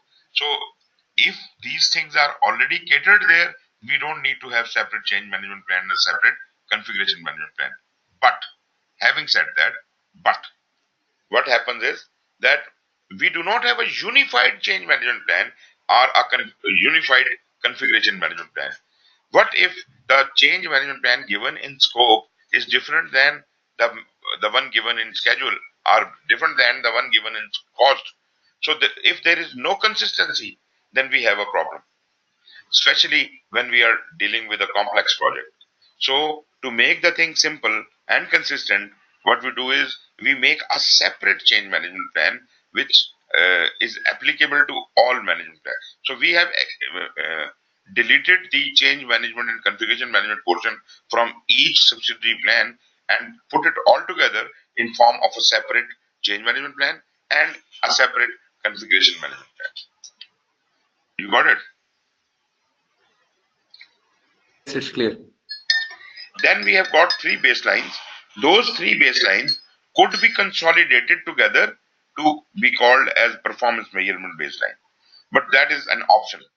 Otherwise, we need to have those three baselines, scope, time, and cost. That is okay with me. That is executable. But if you want to put it all together in one baseline, that could be called performance measurement baseline, and that would relate to the integration. Then we also must have the project life cycle defined somewhere, the development approach defined somewhere, our management reviews defined somewhere. Although this could have been defined in any of the knowledge areas, especially these are the subjects of the scope. So probably this is in the scope, but just to make it more apparent and visible, it has shown as additional components. So that is very much valid. I have no problem with that.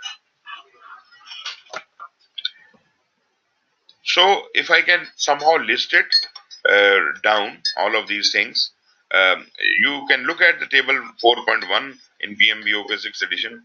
You will see that on one side, it has given all the project management plan contents, what all could be included in the project management plan. And on the other side, it has given all the project documents which could be created during planning, but they are not part of the project management plan. We are very clear. The project management plan includes all the management plans and all the baselines, right? Three baselines: scope, time, and cost. And then we have got the 10 management plans. Why 10 management plan? Naturally, it itself is called project management plan. This is the integration plan. It's called project management plan. There's the main plan. Rest, there are 9 knowledge areas. So 9 management plans will be there. But why are they 10?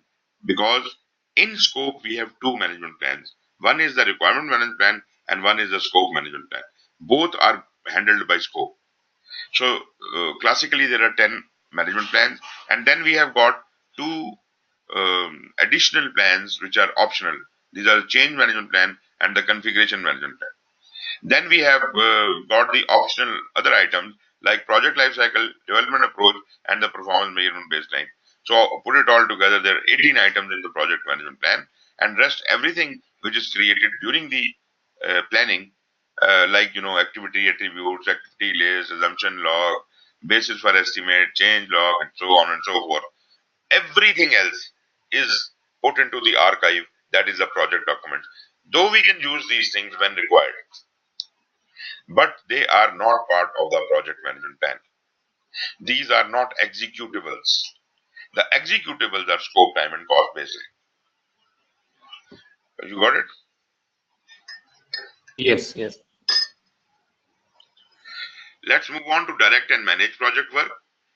This is where actual work gets done, and especially the executables, the scope baseline, schedule baseline, and cost baseline, they get executed through this process, direct and manage project work, because there is no separate execution of scope, there is no separate execution of schedule or cost. Rather, they have no processes in execution at all. So the responsibility of consolidatedly executing the scope, time, and cost, the 3 major objectives of the project, is with the direct and managed project work. This is actually performing the project. The key benefit is that it provides overall management of the project work and deliverables. So single-handedly, it is getting the job done, thus improving the probability of project success. If 3 separate people were handling the scope, time, and cost, there would have been the coordination issues. This process is performed throughout the project and until the project work is complete. And naturally, we have got inputs, tools, techniques, and outputs. And if you have a look at the inputs, you see the project management plan, all the components are there. Project documents. In project documents, though we have a long list of project documents, but the relevant project documents required here may be the change log, the lesson learned register, milestone list, and etc. But you don't need to remember all of these items in detail. Then is the approved change request. From where do you think this approved change request has come into input?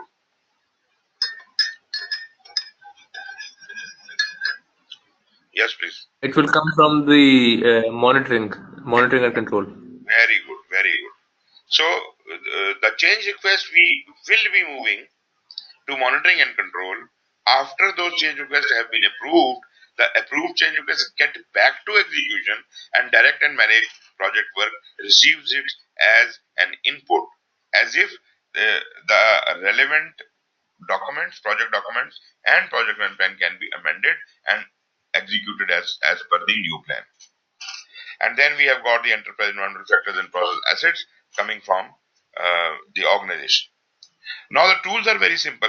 I have an expert judgment already using meeting. I already talked about project management information system is a new tool, and that is the automated system by which I am trying to control the execution of the project. How the things are being done, all the data generated out of it should be put into some computer, and it should churn out the data as if the reports can be generated out of it, and the record can be kept. So this is kind of a project management information system. This is different from the project management system, which I said that we devise a generic project management system for the whole organization. How the projects will be managed, or generic procedures will be outlined there under the governance mechanism, project governance mechanism. But now we are talking about the project management information system. This is specific to this project. This could be a software which could be used over any project, but this specific software is now housing the data of this project and making the reports for this project. So this is an automated tool. Resultantly, we will be giving out some deliverables, work performance data, the news generated from the project about the work, how much has been done, what has been done. So this is the work performance data. Deliverables are deliverables, and it's the output, whatever is created. This is not only the end product, but it could be the output of any process, activity, or whatever. Issue log. Whenever there is an issue, it must be recorded into a register or log. Change request. Execution may need a field for change request if apparently it cannot move ahead with the work and there is a hurdle. So immediately a change request has to be moved. Project management plan updates and document updates, naturally in light of the approved change request, or otherwise if there is no change to the baselines, then project manager has a prerogative to make any other change which is not affecting scope, time, and cost, and update the project management plan and project documents accordingly. And here also we may be updating the organizational process assets, because these are the lessons learned which we are giving back to the organization. So this is a big chart of all what we have just seen, what is being produced, what is going where. So this just shows the complete flow of inputs and outputs. Okay, direct and managed project work involves executing the planned project activities to complete the project deliverables and accomplish established objectives. So whatever has been baselined, exactly according to the schedule, exactly according to the budget, exactly according to the scope, we are executing the project. Available resources are allocated when required. Their efficient use is managed, that is the just-in-time allocations, and changes in project plans stemming from analyzing work performance data. So what is that? When we send the work performance data to monitoring and control, it is turned into the information, work performance information, and ultimately the report. So work performance reports get back to us, and based on that work performance report, there are actions taken. Direct and managed project work process is directly affected by the project application area. Deliverables are produced as outputs from processes. Project manager along with the project management team direct the performance of the planned project activities and manages the various technical and organizational interfaces that exist in the project. Anyways, there's a lot of explanation. I don't think there is anything very important there. Let me look at the PMIs for a while.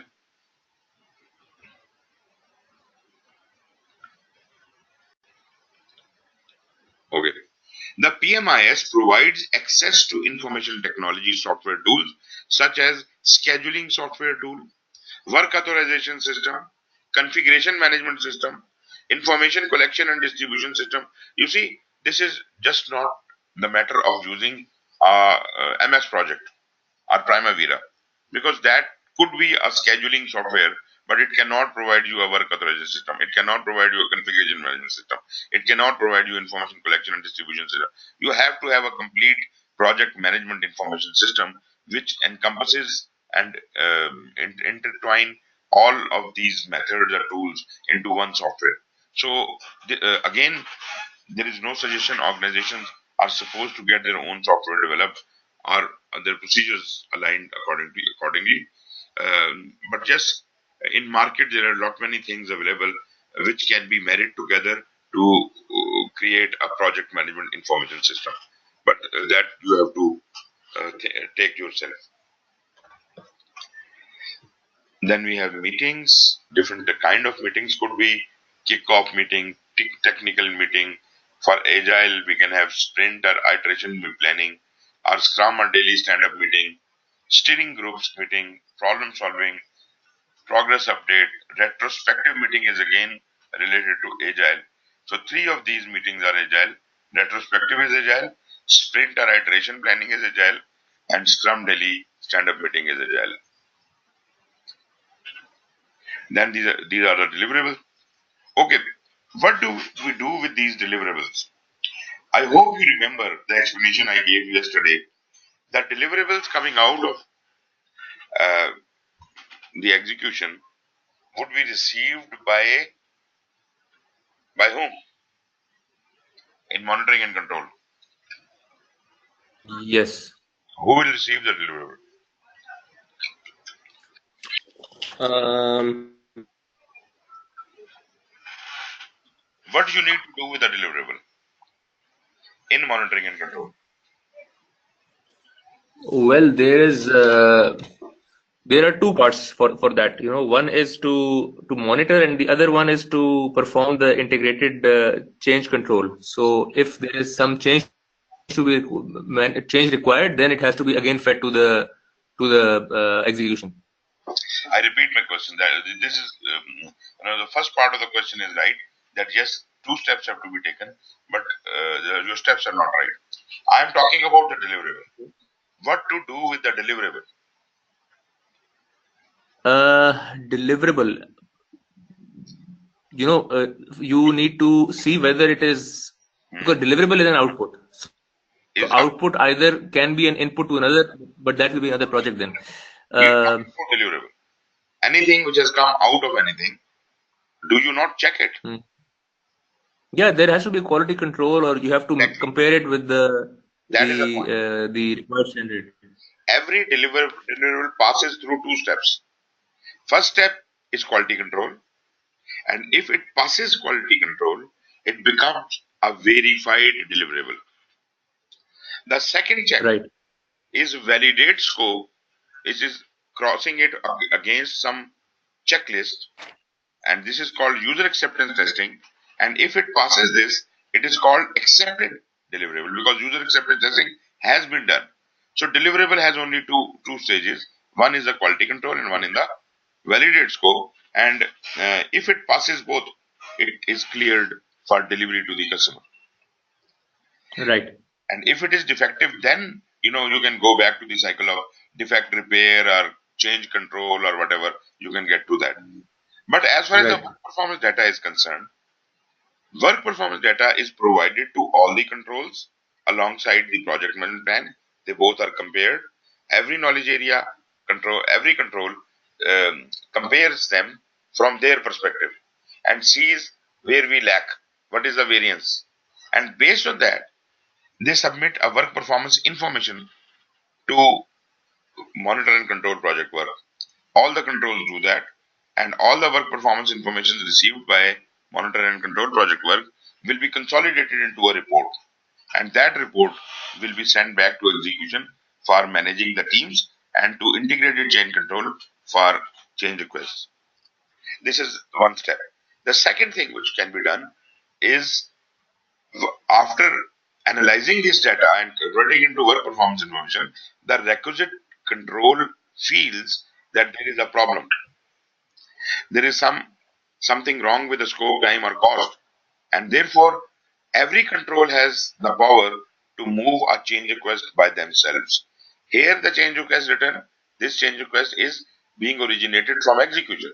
But those controls who are in the monitoring and control, after due analysis, they may decide also to move a change request. So this change request and those change requests, all the change requests are going to land up in monitoring and control. The processes perform integrated change control that will receive the change request and be able to process it. Then naturally the project and plan and project documents will be updated accordingly.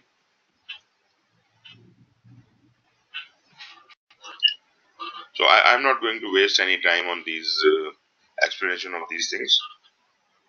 Right.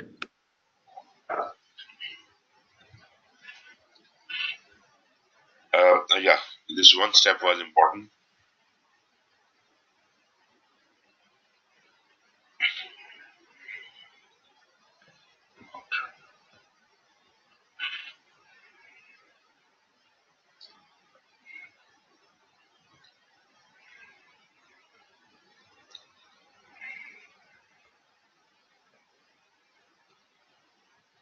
And what nonsense.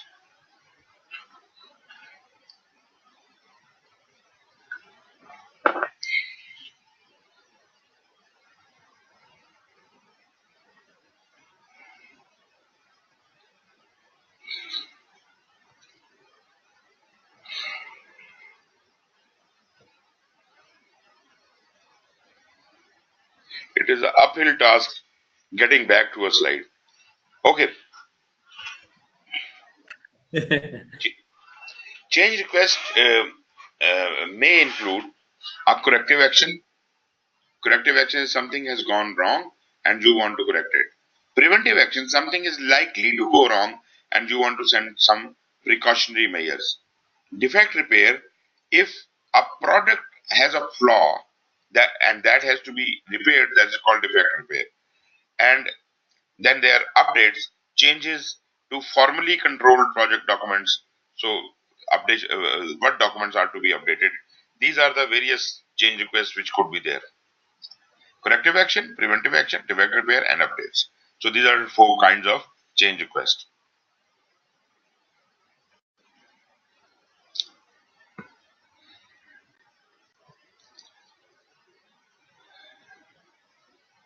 Okay. Next is the project knowledge. This is a minor area because this is just housing the record. So this is not really that very important, but naturally this data is kept and lessons learned archive is established for the from the project activities, and for the project this record will be used, and subsequent activities may be able to use it, and ultimately when the project close, this project knowledge will form part of the lessons learned which is submitted to the organization.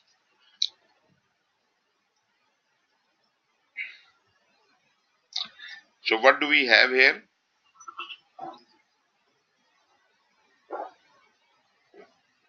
We have the project management plan as an input. We have project documents which naturally have the lessons learned and all that is available with us. Deliverables will also be seen by the managed project knowledge as if it can record certain lessons out of it. Enterprise manufacturing and process assets are there. We will use expert judgment, knowledge management, information management, and interpersonal skills for recording these lessons. And outputs would be lesson learned register, project management plan update, and organizational process assets. The only thing important in this process is probably the tools. So let me jump directly to the tools.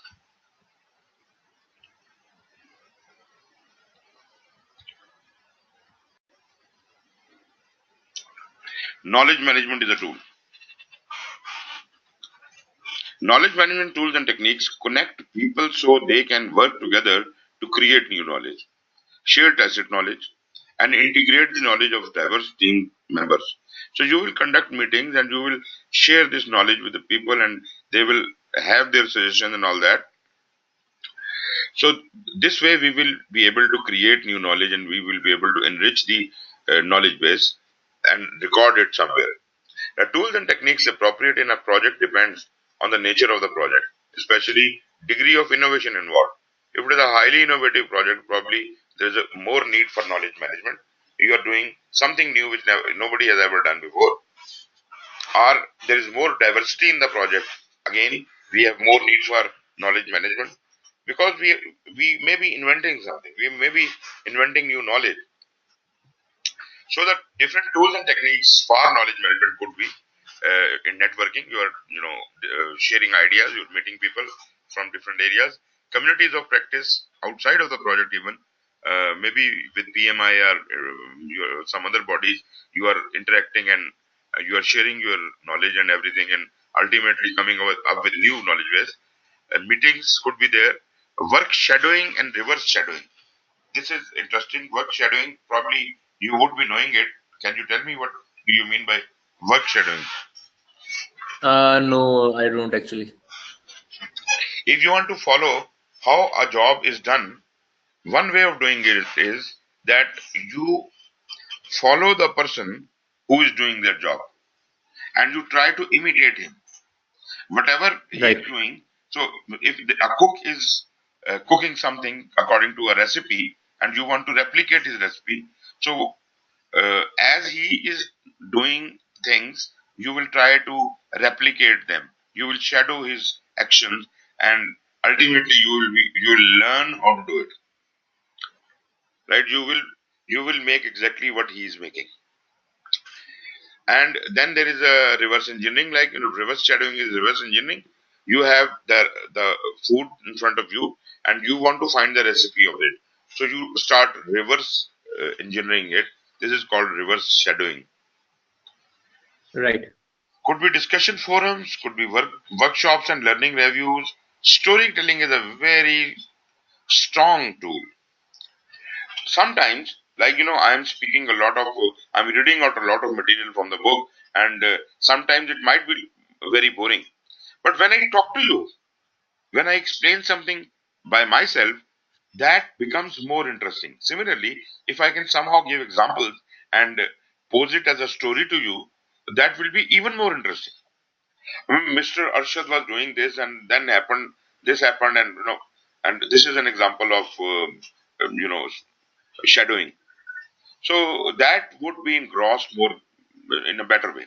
So storytelling is a interesting way of learning. Creativity and ideas management techniques should be there. Knowledge fairs and cafes, interactive trainings. So all of these things somehow will add up to your knowledge management. So all of these things are somehow explained also. Then is the information management. Information management has its own tools and techniques are used to create and connect people to information. They are effective for sharing simple, unambiguous, codified, explicit knowledge. This includes methods for codifying explicit knowledge, for example, for producing lessons to be learned, entries for the lesson learned register. So codified is that what all information you require about going to receive. So you say if it gives the example for producing lessons to be learned. What do you need to know about lessons? I need to give every lesson a lesson number, and who has given this lesson, and who were the audience, and what was the subject. So this is the codification, how it will be classified, how it will be stored into the archive. Lessons learned register, according to this codification, the data will be filled, the lesson learned data will be filled into the register, and that is the lesson learned register. Library services, information gathering, project management, information system, as I have already discussed with you, all of these could be information management tools. Then there are interpersonal and team skills. As you remember, we talked about the active listening. So active listening is an interesting tool in information, interpersonal and team skills. Um, if you want to be more effectively listening and actively listening, you probably must interact. Without interacting, without asking questions, you cannot learn as much. Facilitation, leadership, networking, and political awareness, these are some of the interpersonal and team skills used here.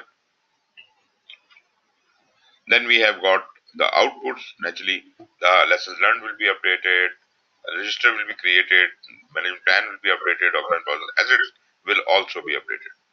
Moving on to the monitoring and control, the first process there is the monitor and control project work, and this is the process which will help us track, review, and report the overall progress of the project achieve the performance objectives defined in the project management plan.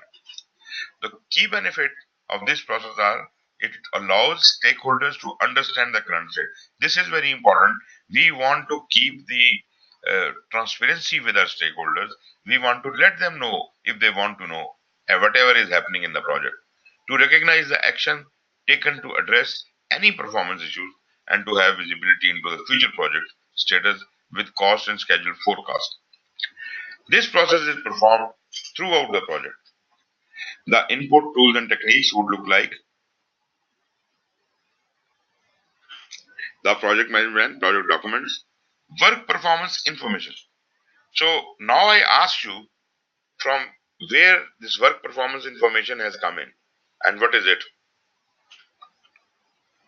The work performance information has come from work performance data that has come from the execution.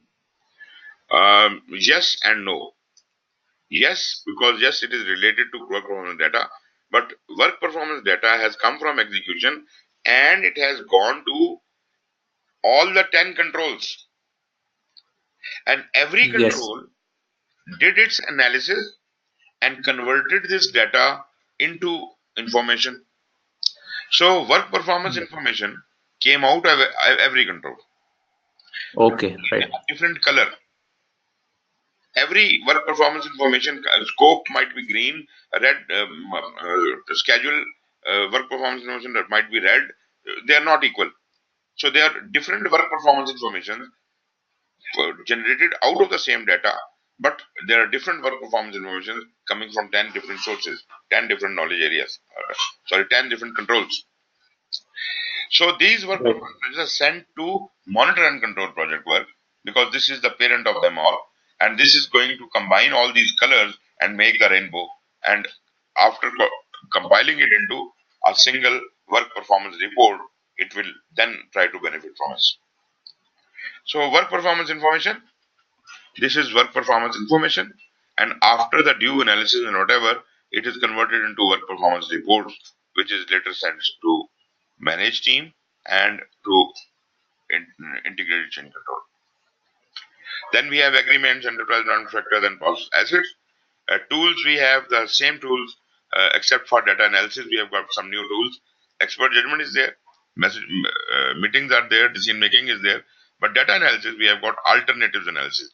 Once I am comparing the project management plan with the work performance data, I have to see what all were the different alternatives. I have to see which alternative was better. I have to see the earned value analysis.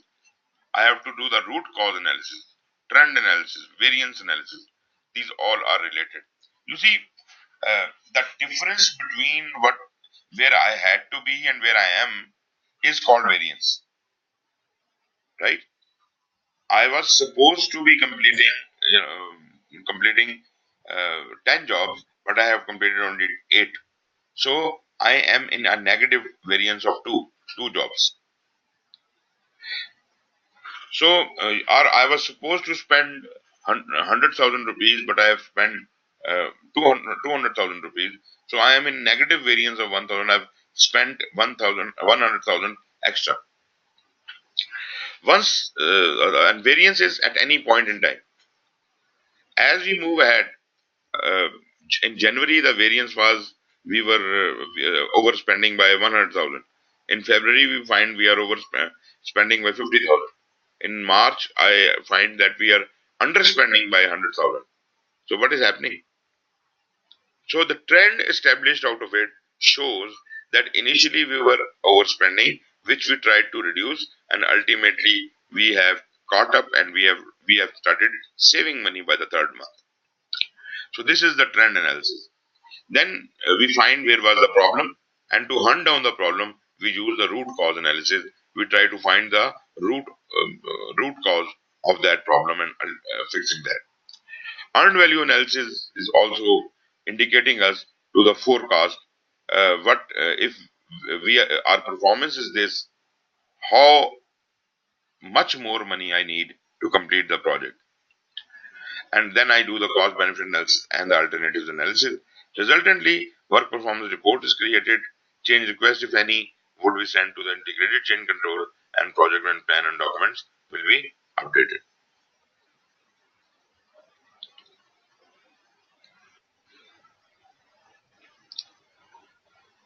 So there is nothing much important here.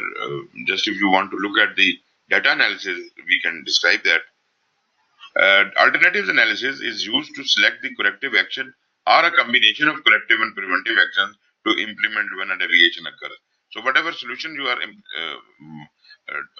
proposing, your analysis should prove which is the better, how many alternatives are there. And cost benefit analysis will find the applicability, the best option available out of the alternatives. Earned value provides an integrated perspective on scope, schedule, and cost. Root cause analysis focuses on identifying the main reason of problem, and naturally, if you know the problem, you can fix it.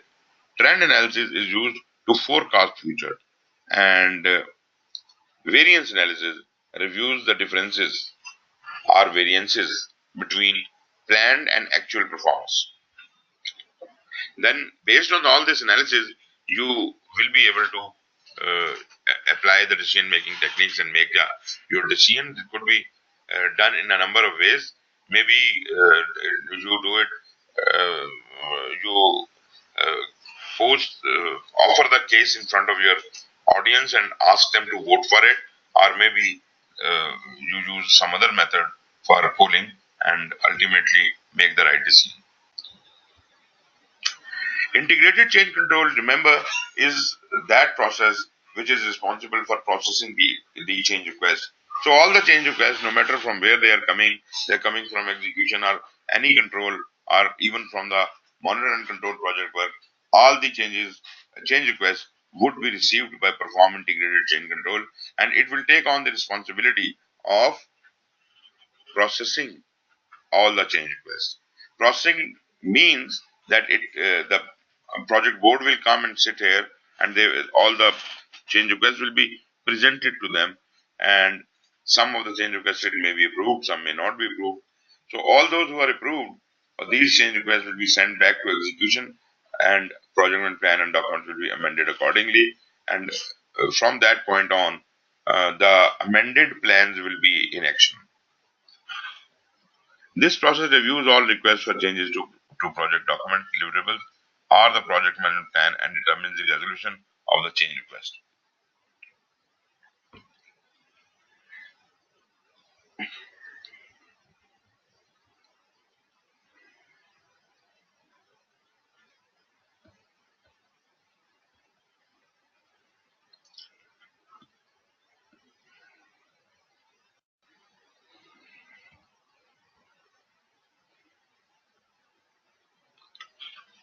Okay.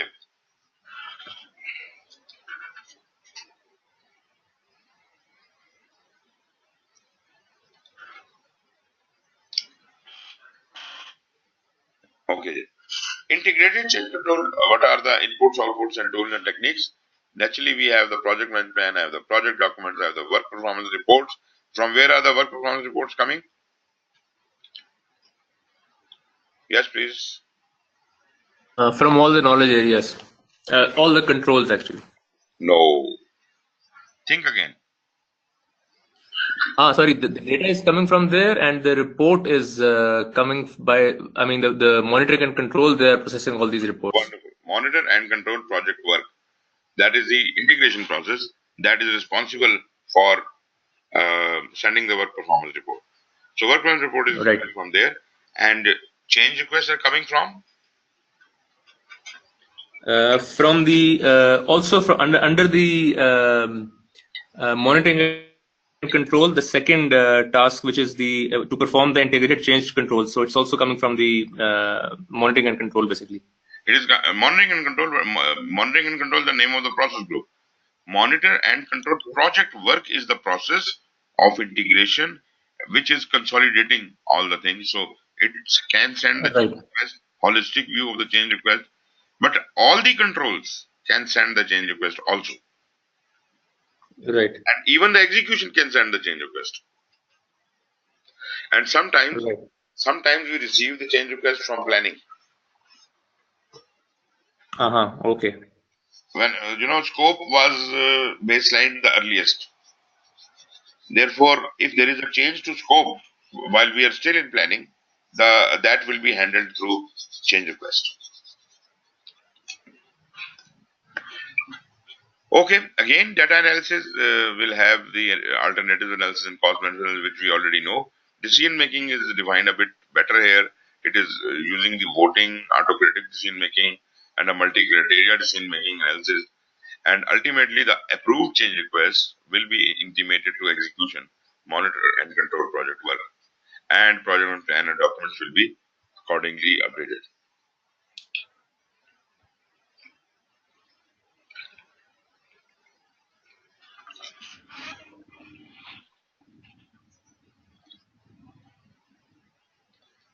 So, yes, these are the change control tools. What are these? Perform configuration item verification audit. So, configuration verification audits ensure that the composition of the project configuration items is correct and that corresponding changes are registered, assessed, approved, tracked, and correctly implemented. Why do we need to do the configuration? As if we are our records are updated. The change request, whatever the latest state of the plan is, that is invoked, we ensure that. Change control tools, we must identify changes, we must document those changes, we must decide on the changes, we must track the changes. So these are the various tools for that purpose. And for data analysis, the same tools, alternative analysis, cost benefit analysis. And in decision making, number one is a voting. Voting can take the form of a number of ways. Unanimous voting is what? That everybody has voted unanimously in favor of one party. That is unanimous voting. Majority means more than 50%. Plurality. If there are more than two opinions, maybe there are three parties competing, then whomsoever gets the maximum votes will win. That is called plurality. Then autocratic decision making, that there is the decision making power is held by only one person. He may or may not listen to his subordinates, but the decision is ultimately going to come from his mouth. Multi-criteria decision making, you have allocated certain weightages to various aspects the um, of the decision, and you do the weighted average system using the multi-criteria, and ultimately you decide which is the best option for you. Then you have meetings, and ultimately change request is approved, which is going to change request is going to the execution on project and plan, and project documents are approved. Last but not the least is the close project or phase. Close project or phase is the process of finalizing all the activities for the project. The benefit is that the project or phase information is archived, planned work is completed, and organizational team resources are released to pursue new endeavors. This process is performed only once at all predefined points in the project. So the inputs, tools and outputs, or tools and techniques and outputs of this process are project charter is required here, project and plan and project documents are required, accepted deliverables as if they can be handed over. Accepted means which have been gone through the user acceptance testing. So everything is done only, we just have to hand it over. Business documents, agreements, and project procurement documents, process assets, these are the inputs. We use the expert judgment here. We also use the data analysis in which we specifically use the document analysis, regression analysis, trend variance analysis, and meetings. And project documents are updated. Final product is handed over to the customer. Final report is submitted, and organization process assets are updated to the organization. So this is all about integration. We have closed the integration, and this chapter is finished. So if we can have Right. any questions. No, it's it's clear in general. Just I need to read more to refine this, because there's a lot of definitions and lots of terms. So, but that is something to read more and to understand more. Wonderful, wonderful. So, can we have a little break of 15 minutes before we start the next Sure, day? please. Yes, please. Start at 12. Okay, that's fine. Thank you. Okay, take care.